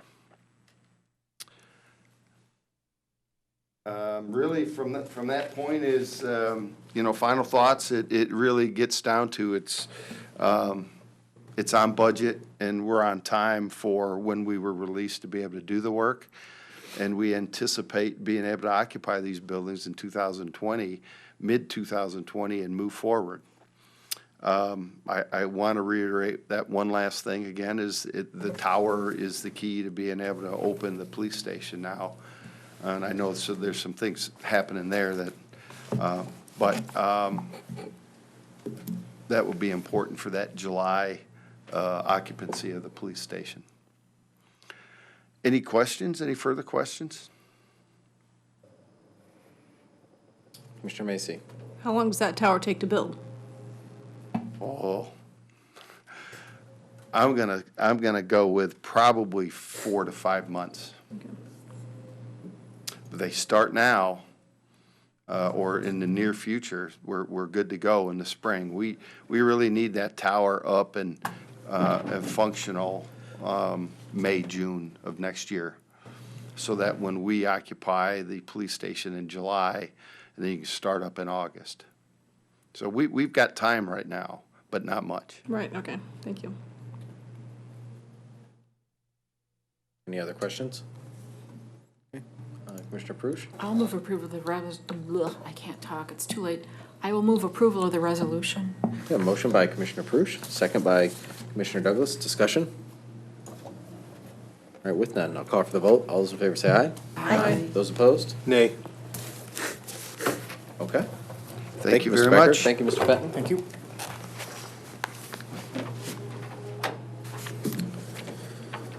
All right, that brings us to item number 12, which is contract modification, professional engineering services, stormwater utility.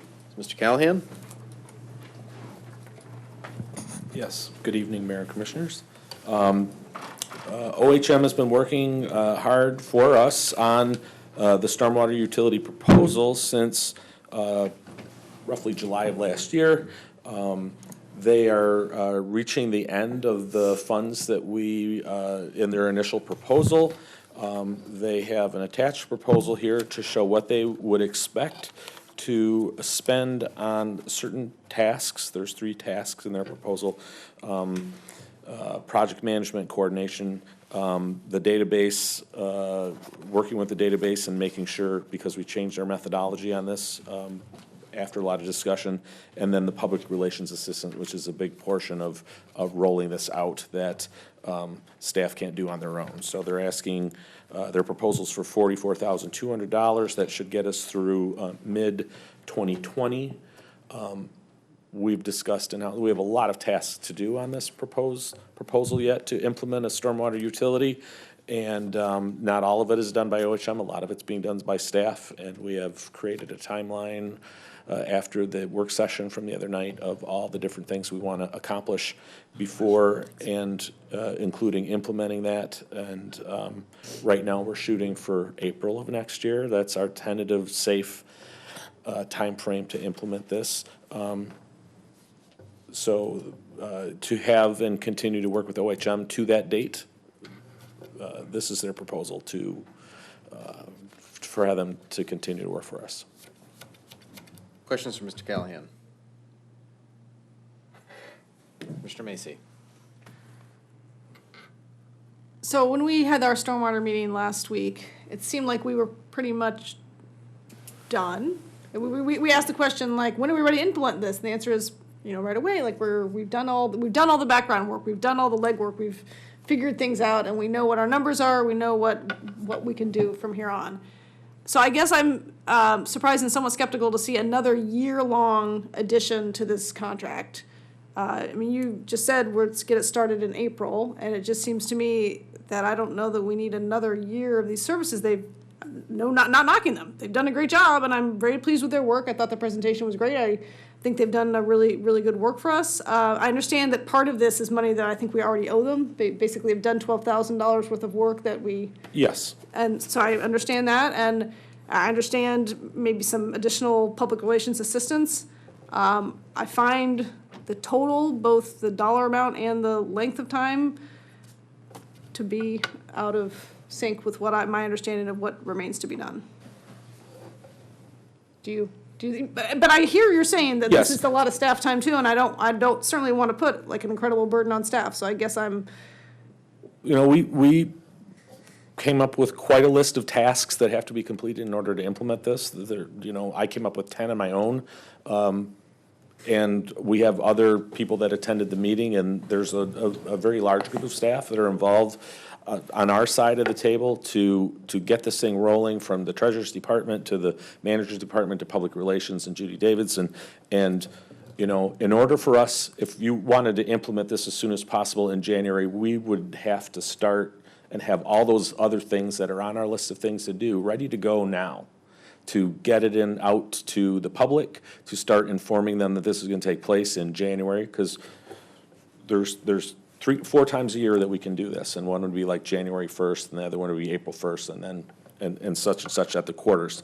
So in order to hit January 1st, we have to have everything done now, and we determined that's not possible.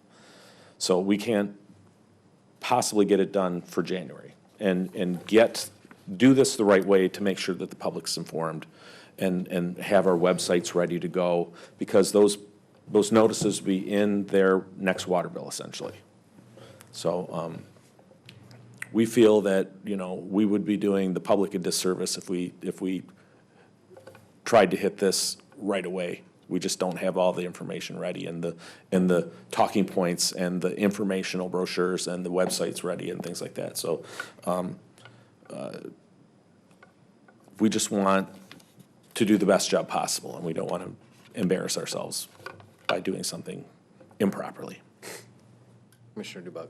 I think this is, wise to make sure that, we have everything teed up properly as we discussed at our work session. More so than the changes taking place, residents, I think, are going to be impacted by how we communicate it, and we don't want to catch people off guard. So taking our time, and then we also talked about how April 1st rollout is a challenge for Treasury, correct? Mm-hmm. Because of tax season, and we want them to have the capacity for them, it's property taxes, which are January and July timeframes. Okay. Not April. April is actually a better time. That's when they start to get because their calls start to go down. But no, I'm supportive of making sure that we are pacing ourselves, doing this right, making sure everyone understands what this is and how they're going to be impacted, and also why, why we've done this, that it's, more equitable, that it's gonna drive environmental sustainability, we're gonna put more water back in the ground. It's all good things, but getting the communication right and making sure staff has the time to dot all the i's and cross all the t's, I think makes sense. So I'll move the resolution. Motion by Commissioner Dubak, second by Commissioner Paruch. Discussion? Commissioner Lavasser? This is a project that we've, if we adopt this, we're basically spending $250,000 to implement this program. And, for me, I'm just not seeing the benefit for the community that's measuring up to $250,000. There may be a few little benefits here and there, but basically I see this as more shuffling a deck of cards and still having a deck of cards at the end of it. I could see compensating them for the work they've already done, but at some point you gotta say enough is enough. We've just put way too much money into this project. Commissioner Paruch? I've been on the Stormwater Task Force since it was first established, and we've taken a look at not only the whole stormwater issue, but also a look at other utilities and the way other communities have dealt with this issue. And we knew from the beginning, when we had done a lot of our research, that the whole concept of establishing a utility, no matter what the size of the community is, it is extraordinarily complicated. And we've seen we've sat through the work session and you've seen how complicated the issue is. It's complicated for us to understand as policy leaders, and to explain that to 55,000 people in the community is even more difficult. It's 4 times, 5 times as difficult. And when you compare what other communities have done and had to do in terms of communication and information, sharing and meetings and so on with the community in order to explain this process before it goes into effect, we're getting a bargain from OHM. Certainly, we're talking about an awful lot of money, but this is an enormous project. It's a huge change. It is an enormous public relations communication task, and to add just $44,000 to our additional contract, to me, is a drop in the bucket to what it could have been, and to what other communities have spent to do essentially the same thing. So to my view, what we're getting from OHM is a bargain. It is a huge amount of money, but this is an enormous project. And if we don't spend the money, and if we don't get the public information out there in the form that they are proposing, we're the ones who are going to be getting phone calls and emails on a regular basis, dozens of them every day, from residents who do not understand what is going on. And I don't think that's fair to them. So I think we need to spend the money up front. I don't think this is an unreasonable amount of money at all compared to what other communities have had to spend to do the same thing. And we're going to get, I think, good quality work from OHM in terms of the communication scheme. I don't think there's any way to avoid it. And if we do avoid it, it's going to be a disaster, and we're the ones that's going to be paying the price for it, because we're going to have to answer all those phone calls, and we're not going to have the right information either. So to me, I think this is a bargain. Commissioner Macy? So I acknowledge the probable necessity of getting some PR assistance on this, but the biggest chunk of what they're asking for here is $19,000 for project management and coordination, which would include an additional 12 meetings which is exactly what they've given us so far. So the year that they spent doing all this work for us was 12 meetings worth, and they did charge us more for it, but they're charging us for that same amount between now and April just for the rest of the rollout. I'm not saying we shouldn't pay them anything. I'm just saying that I think a lot of times when we get a contract back, there's an extension, there's always an extension, and I'm not sure that we always need everything that they're offering in the extension, and this is an example of that. So with that, I'll be voting against this as it is. Any other discussion? All right, there's a motion on the table. No? I thought Commissioner Douglas shared. Oh, Commissioner Douglas? Yeah, I'm not a city engineer. I'm not any sort of civic engineer. And I respect Mr. Callahan and his staff and the rest of the staff, interim city manager, Ms. Davids, evaluating this and making a recommendation to us. And to say, we disagree, without really any of the knowledge that they have about this, I don't think is good management. So I will be supporting the motion. I'll call for the vote. All those in favor say aye. Aye. Those opposed? Nay. Okay, motion passes 4-3.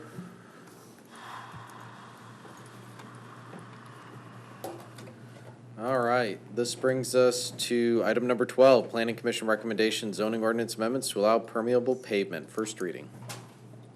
You do have a recommendation from the Planning Commission. Basically, what this text amendment is to the ordinance is to clarify and broaden the definitions in the zoning ordinance regarding hard surface material. It would specifically allow certain types of permeable paving to be considered in parking lots and driveways. Staff has been doing some of that already, but in discussing it with the Planning Commission, they would like to have it clarified and out there so that petitioner knows that this is available to them. So these text amendments are simply to identify a definition of certain types of materials that would be acceptable.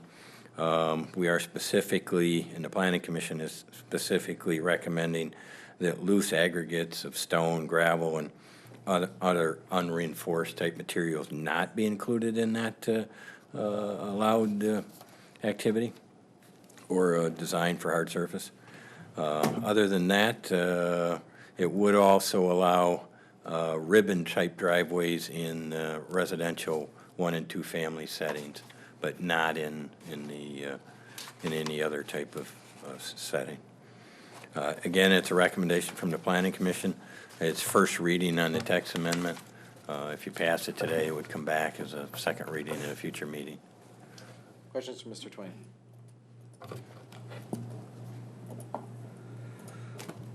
Okay. Is there a motion? Commissioner Paruch? I'll move approval of this on first reading. A motion by Commissioner Paruch. We have a second by Commissioner Macy. Discussion? Commissioner Douglas. Yes, so at the Planning Commission, we considered this, it's apropos that it comes right after our discussion of the stormwater utility. Pervious pavement is a modest tool towards removing or putting stormwater back into the soil and keeping it out of the sewer system. This also helps people plan. I mean, we got this started even before the stormwater ordinance was worked on, because as people are building new homes, we want to make sure they have these options, because we have people moving into our city who are interested in sustainability and in stormwater reduction. So it ties together with that, I think, in a modest way. Let's echo that. I mean, we're making some progress here, bringing up some opportunities for people to, I think Commissioner Newbuck said earlier today, make the water go back into the ground, which is benefit for our lakes, streams, environment, and our basements, and it's a little bit more economical too. All right. Is it? No? Or you just acknowledge? I felt like you wanted me to say something. Oh, no, I don't know. I don't know if you were saying hi or you raise your head or like peace. Yeah, thank you. No, I would reiterate that there's definitely value to this. There's value to putting the water back in the ground. And this is a worthwhile effort. And I'm glad that staff has come along with us and has presented something that's, I think, going to be really beneficial to our residents in our city. Thanks to the Planning Commission, too, for evaluation. All right, I'll call for the vote.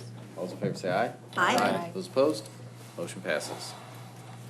All right, this brings us to the last scheduled agenda item here, which is the selection of the city manager executive search firm. Mr. Vandelars here. Good evening, Commissioners and Mayor. Honestly, I don't really have a whole lot to share with you other than, the presentations that were held last week and the questions that were asked. I think were good. Obviously, there's some materials that were requested during the meeting that the three firms that indicated they would share with you. The only one that did actually do that, as you already know, is GovHR. I don't really like to steer you one way or the other in this discussion. I would like you to consider, though, when you do this discussion, that there are obviously certain elements in each one of the proposals that were not necessarily rolled into the not-to-exceed price. So when you do your discussion, I would just suggest that you keep that in mind. So with that, I guess if you have any questions for me, obviously I'm here, but it's not my decision to make. So Questions? Commissioner Lavasser. Following up on that last statement, was there something about one of these contracts that you thought there was more potential for add-ons? I think a lot of some of those cost controls that I think are important to look at are things that really would apply in all three situations where I think no matter which one you go with, I think we have to address in negotiation before we sign the contract. One of the items, for instance, that I think was pretty common across the three proposals is that they indicated a certain amount of on-site visits, for instance. That's something I think that needs to be clarified. For instance, in some of the proposals, it's not entirely clear to me whether that means that staff time that's being dedicated from their end to, for instance, field phone calls from you or respond to emails, whether that goes against the tally of those hours. Again, there's a not to exceed price. I think that all the proposals have kind of built into it. We want to make sure, obviously, that in a contract that we negotiate with them, that we kind of hold them to that and we get a little more clarification, I think, as to, where that limit lies. Some of the other elements, I know that some of the proposals also had certain add-ons, whether it's a background search or a particular surveying software that they partner with that's not necessarily rolled into that proposal cost. Those are all things that weren't necessarily, in my mind, from what I kind of looked at, weren't necessarily items that would necessarily be necessary for us to do.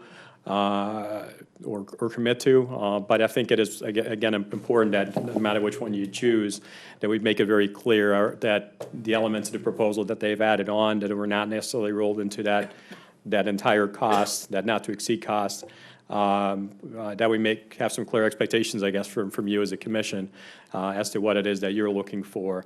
And also, again, make sure that they stay within a certain cost that you have in mind. Again, I think one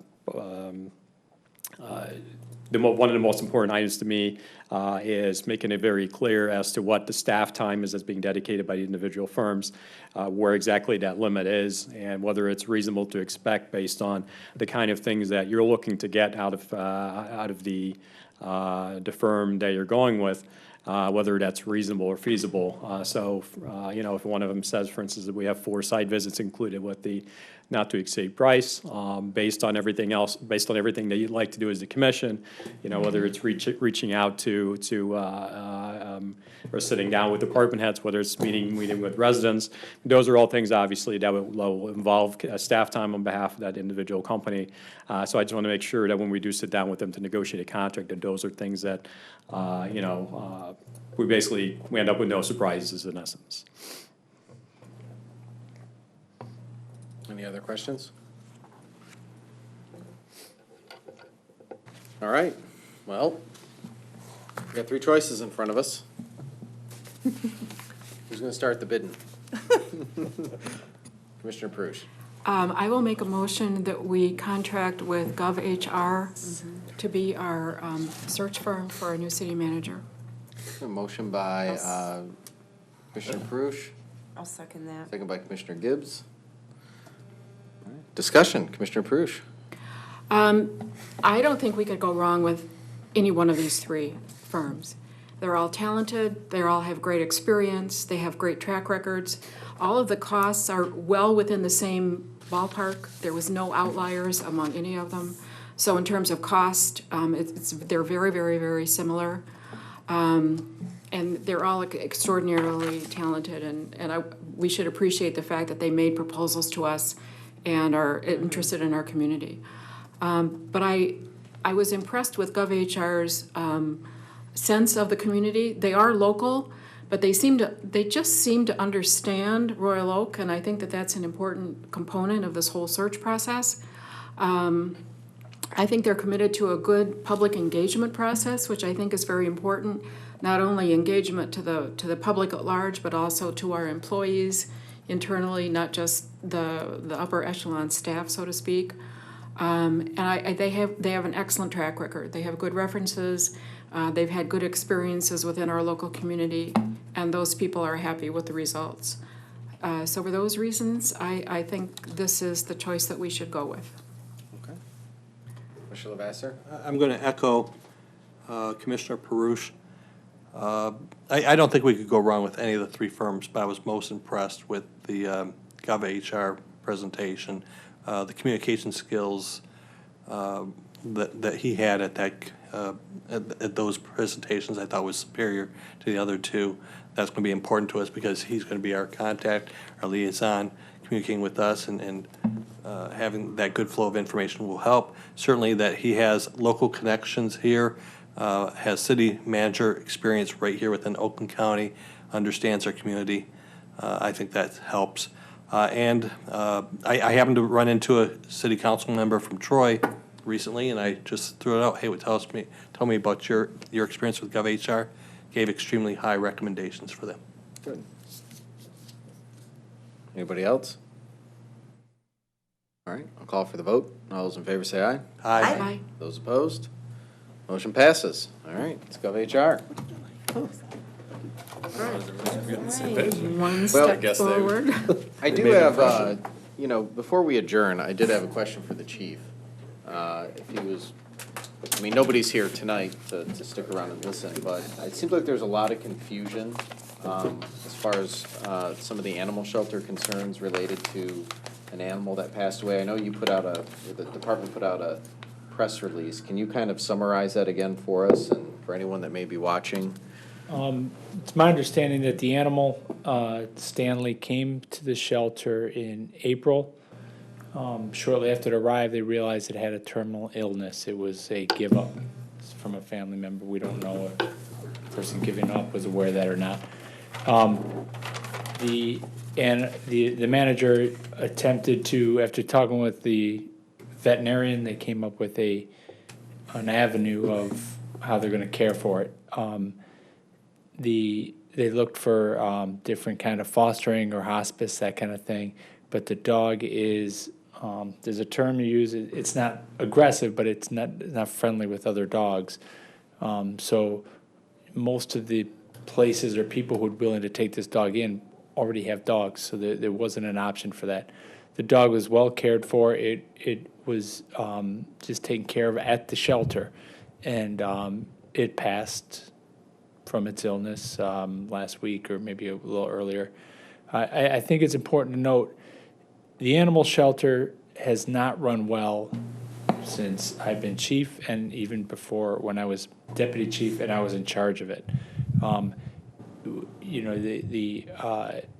We've had a lot of issues with the animal shelter.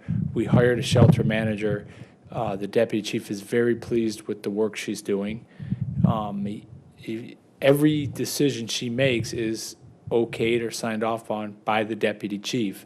And I would just urge anyone who's got concerns or questions about the shelter, they can reach out to the deputy chief and ask him, or he'll meet with them and talk about their concerns. But overall, the shelter is running much better. It's cleaner. There's a lot of concerns about animals and how much they get fed, and I'm no animal expert, but my dog is always asking for food, and my dog's overweight because we give it to him when she asks for food. So there's been decisions made, and that's what we told the manager we needed, because we felt there were poor decisions being made with the care of the animals. The animal shelter hours had to be cut, and that is because the animal shelter manager is a part-time position. Someone mentioned it's a highly paid position. She makes $17.50 an hour. It's a part-time job. She cannot exceed the Affordable Care Act hours. No part-time employee can. So we're in a position this year because of the financial issue the shelter was in, and we did lose an employee or two. We couldn't afford to hire somebody else, and I can't have the part-timers working extended hours. We just can't allow that. So we just, we made a decision to close it on the days it wasn't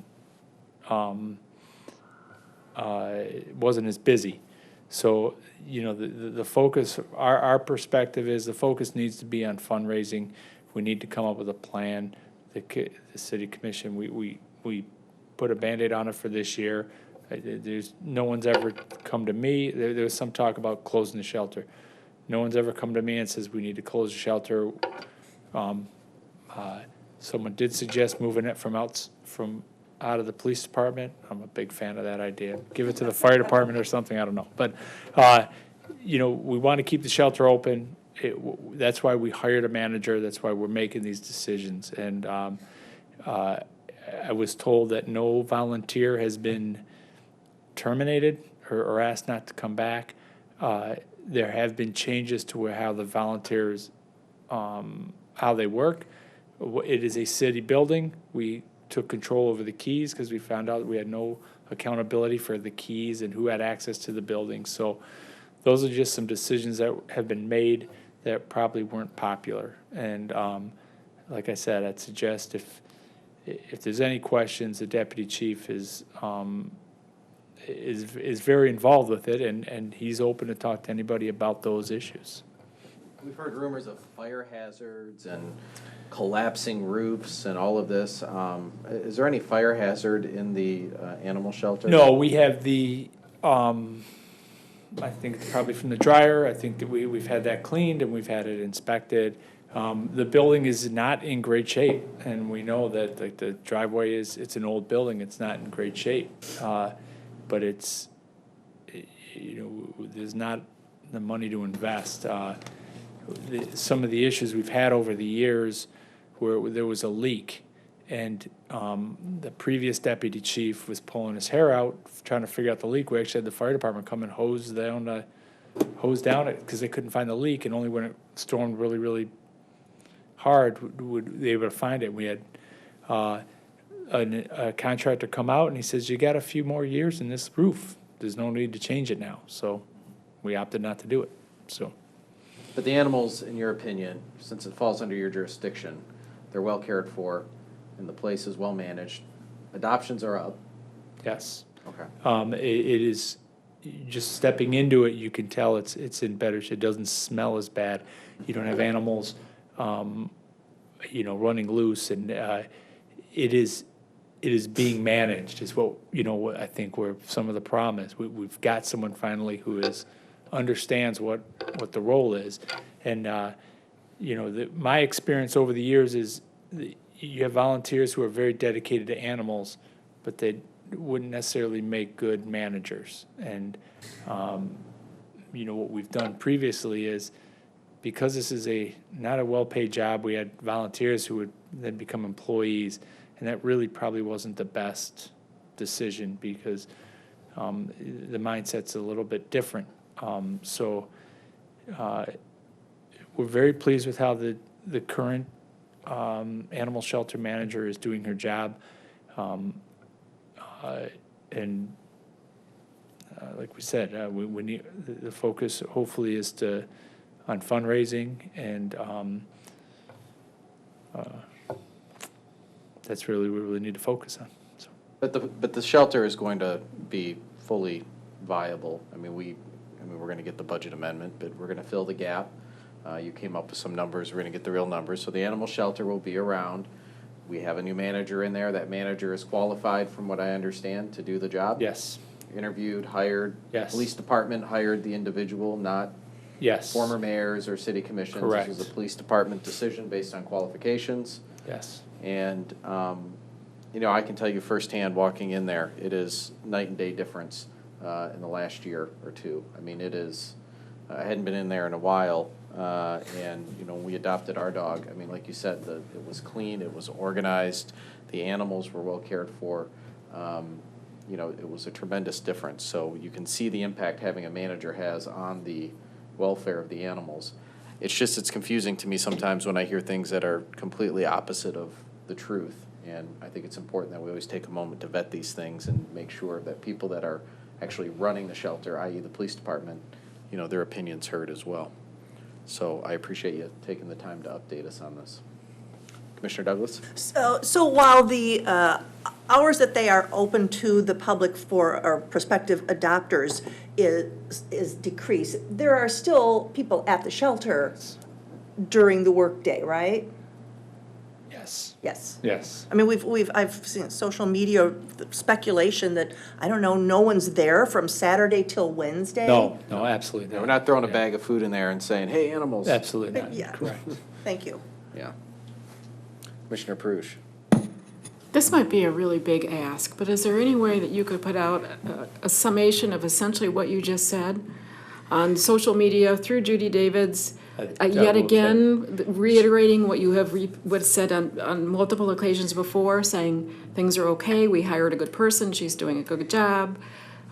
Because that's where it's not gonna satisfy the people who had their keys taken away and they're miffed. Yeah. And it's not gonna satisfy other people who have very strange, versions as to how this all should operate. But in terms of the general public, just to get a better understanding of your approach to this, would you mind putting out another statement? Similar to the one that you put out about Stanley?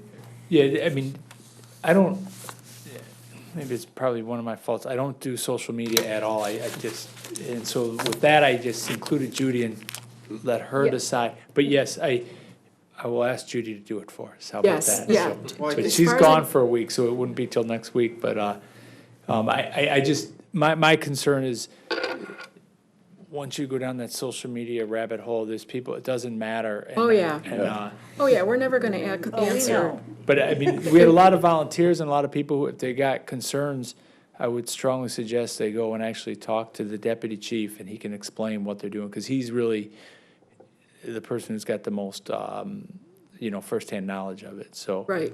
And we're dealing with a lot of people here who have other agendas as well, and who they're using this particular issue as a way to advance their own agenda. So, and we're not gonna ever solve that problem either. I don't think I've ever seen an employee get their character personally assassinated like I did tonight. And the harm that it does not just to an individual, a part-time employee of the city, someone that cares deeply about animals, but also to the reputation of the animal shelter. We saw this when people came out and they were talking about the farmer's market's closing, which is complete opposite of the truth. And, I mean, I even had people way out where I work in Farmington saying, oh, I thought your farmer's market closed. This rampant rumor spreading and assassination of people's character has consequences not just to hardworking people in the community, but it has consequences to the gems and institutions that we love and cherish and that serve a strong purpose. And it's unfortunate that, it's almost unexplainable why this is transpiring.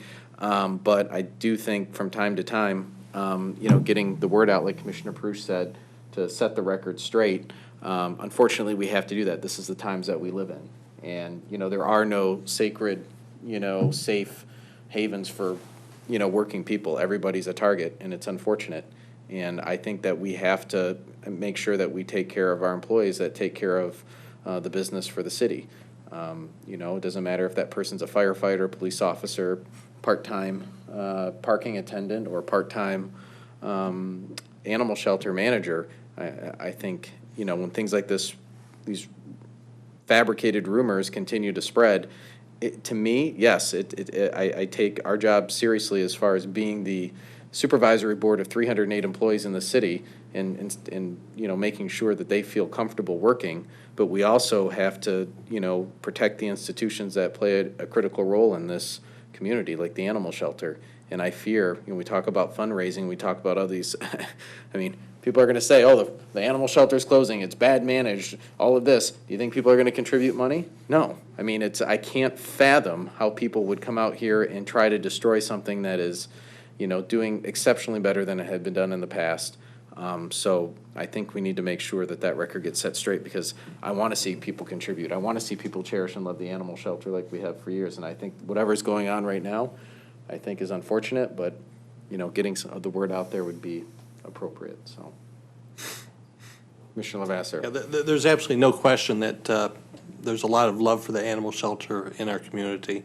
And so this has been a painful time seeing how upset people are with regard to it. It's something that we need to address. I mean, people bring a lot of skills to their jobs, and sometimes they may be strong in some matters, not so strong in others. There's a couple things that I think could and should be addressed, and perhaps the deputy chief could assist with this, perhaps Judy Davids could assist with this.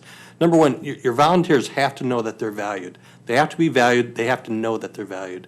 And if there's a perception in their hearts that they're not valued, it doesn't matter whether it's true or not true, it's going to be a problem. And I think that needs to be addressed. I do think a sit-down with the deputy chief, perhaps a couple other folks, with the volunteers who feel this way, could be helpful in addressing that issue. That's number one. Number two, we heard some comments tonight about the story of Stanley and how there was a communication gap after it was first announced that he was at the shelter and needed some help. And that's something that perhaps Judy Davis could help, making sure we have that consistent follow through with getting communications out to the public with regard to the operations of the shelter and with regard to specific animals of the shelter. If we get Judy Davis to provide some further assistance, I think that'd be a good thing. I mean, I don't have any problems, working on a communication plan for the animal shelter, but we're at a point now where we have a part-time manager that's caring for the animals, working 20 hours a week, and the expectation to be the communications director and caretaker of the shelter at the same time, I think, is a challenge. So I think when we start talking about we've approved funding to keep the place running for the end of the year, fiscal year, and, they're going to come back with a plan, and if that's part of it, I'll entertain it. But, I mean, there's a point to where, if we're inventorying every single animal and, spending hours updating people on every single status of every single animal versus actually caring for the animals, to me, that is, maybe, the money can be spent a little differently, but certainly if there are opportunities to communicate better, we should look at it. But I think right now, let's be realistic. You have volunteers and you have a part-time manager there. Commissioner Paruch. Commissioner Lavasser, you're our representative on that animal shelter committee. So I would hope that in the future, that if you see issues like this building, which apparently they were building pretty significantly at the last meeting last week, you will bring those concerns to us so that we can initiate the process for the things that you just suggested tonight without having to get to the state that we had this evening. I would think that that would be part of your responsibility as our representative on that committee. I think it could have been handled a little bit better and not got quite to this flashpoint if we had known before tonight that there were perhaps some communication issues or other issues that we could have directed to the deputy chief or wherever. So I'm hoping in the future things like this regarding the animal shelter don't get to this point because they come here earlier. Yeah, this was a situation where you had a fairly quick escalation. I mean, animal shelter meetings typically are very sleepy. I mean, maybe you've got one or two people that show up to these meetings. It wasn't until about 5 weeks ago that you actually had a room full of people, mostly volunteers expressing concerns over how they weren't appreciated, how their services were no longer considered needed. And whether that's right or wrong, it's a perception that they had. But it escalated about 5 weeks ago. We got to the situation we are today. It's unfortunate. It needs to be addressed. Commissioner Dubuck? I guess it would, in light of, the hatchet job we saw tonight, as far as, the personal attacks on a city staffer who's clearly dedicated and qualified to do her job, what is our obligation to shut that down if someone is saying something purely baseless that borders on slander? As a city employee, I mean, we're not protected, we're elected officials, so we take the slings and arrows. But she's a city employee, and with people directly, personally assassinating her character, is that something the mayor should shut down? Do we allow people to speak like completely baseless about staff like that at a public meeting? Well, I think they're expressing their opinion, express their opinion at their own risk. If they're saying something factually wrong and, is that something that, what sort of remedies do we have to address that? I mean, we can't speak at public comment, obviously, and interrupt and try to correct, but I feel bad that we have an employee of the city, not an elected public figure like us, taking the heat for basically doing her job. And I don't know. I mean, I guess it seems to me that, do our employees have certain rights? Well, they have individual rights, and protections, maybe.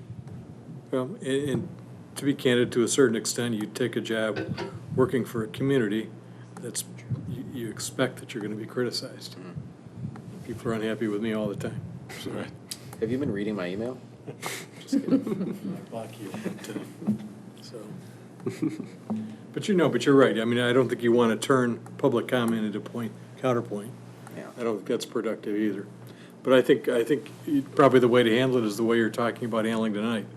If there's a message or if there are factual inaccuracies that are out there, then I think it's important for the city to respond to those, and to correct those. Because I think often we just blow it off as well. You know, it's the same individuals coming every day and saying things, and, you know, we may become immune to it. But again, we saw material consequences happen to, you know, the farmer's market from people, you know, creating a campaign that said that it was closing. Now I fear that we're seeing that again with the animal shelter. I mean, outright, we just had a meeting last week saying that the animal shelter will not close. We're going to fund it.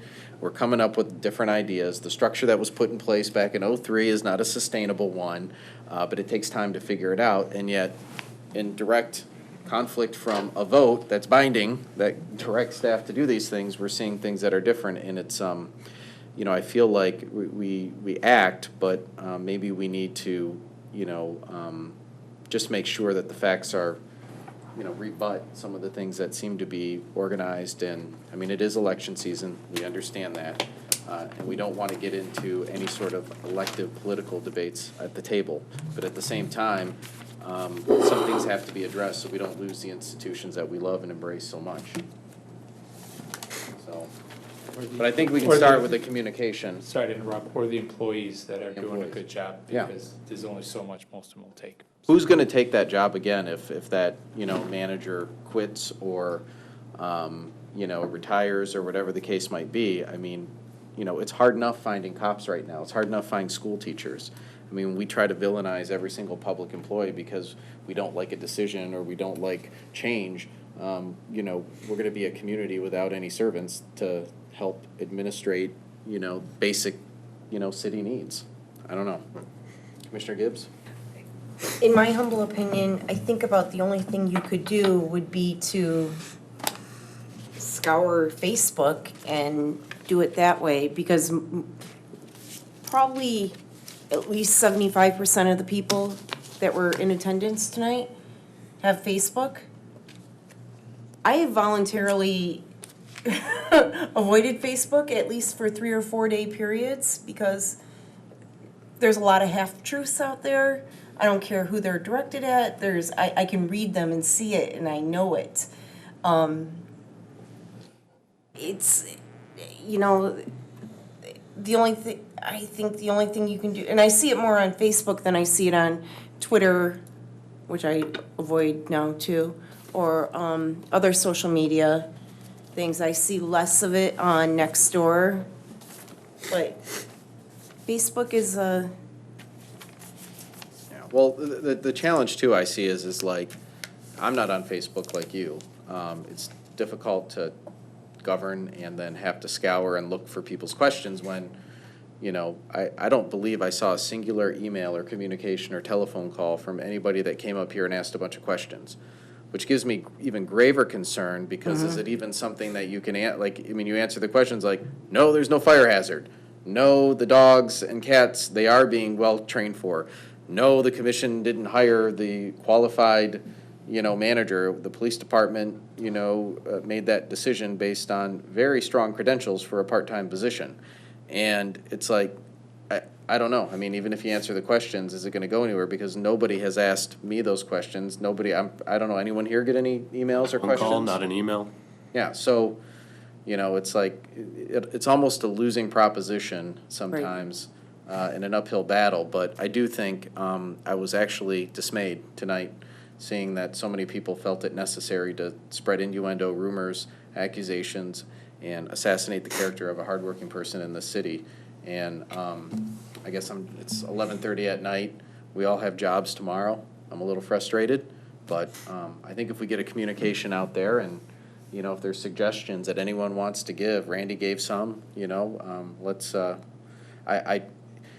we have a lot of priorities in this city, but I just want to make sure things that matter to us, you know, that we don't risk them through, you know, folks going down the rumor mill. down the rabbit hole of the rumor mill. I mean, that would be a tragedy, so. Sorry, you want to move to adjourn, don't you, Kyle? Well, I would, Yes, you do. I do, well, I will, but I would just say that I'm confident that the majority of our residents see through deliberate misinformation campaigns and, understand that this body took action at the very last meeting to see this animal shelter through, because it's an important community asset, and we're going to put the work in over the next 6 to 8 months to figure out the way forward, because it matters. So, manufactured crises aside, we are on it, and we're going to continue to make sure that it's there to meet the needs of the community. With that, I will move to adjourn. Motion by Commissioner Dubak, a second? Second. Second, okay. All right, any discussion? I'll call for the vote. All those in favor say aye. Aye. Those opposed? We're adjourned.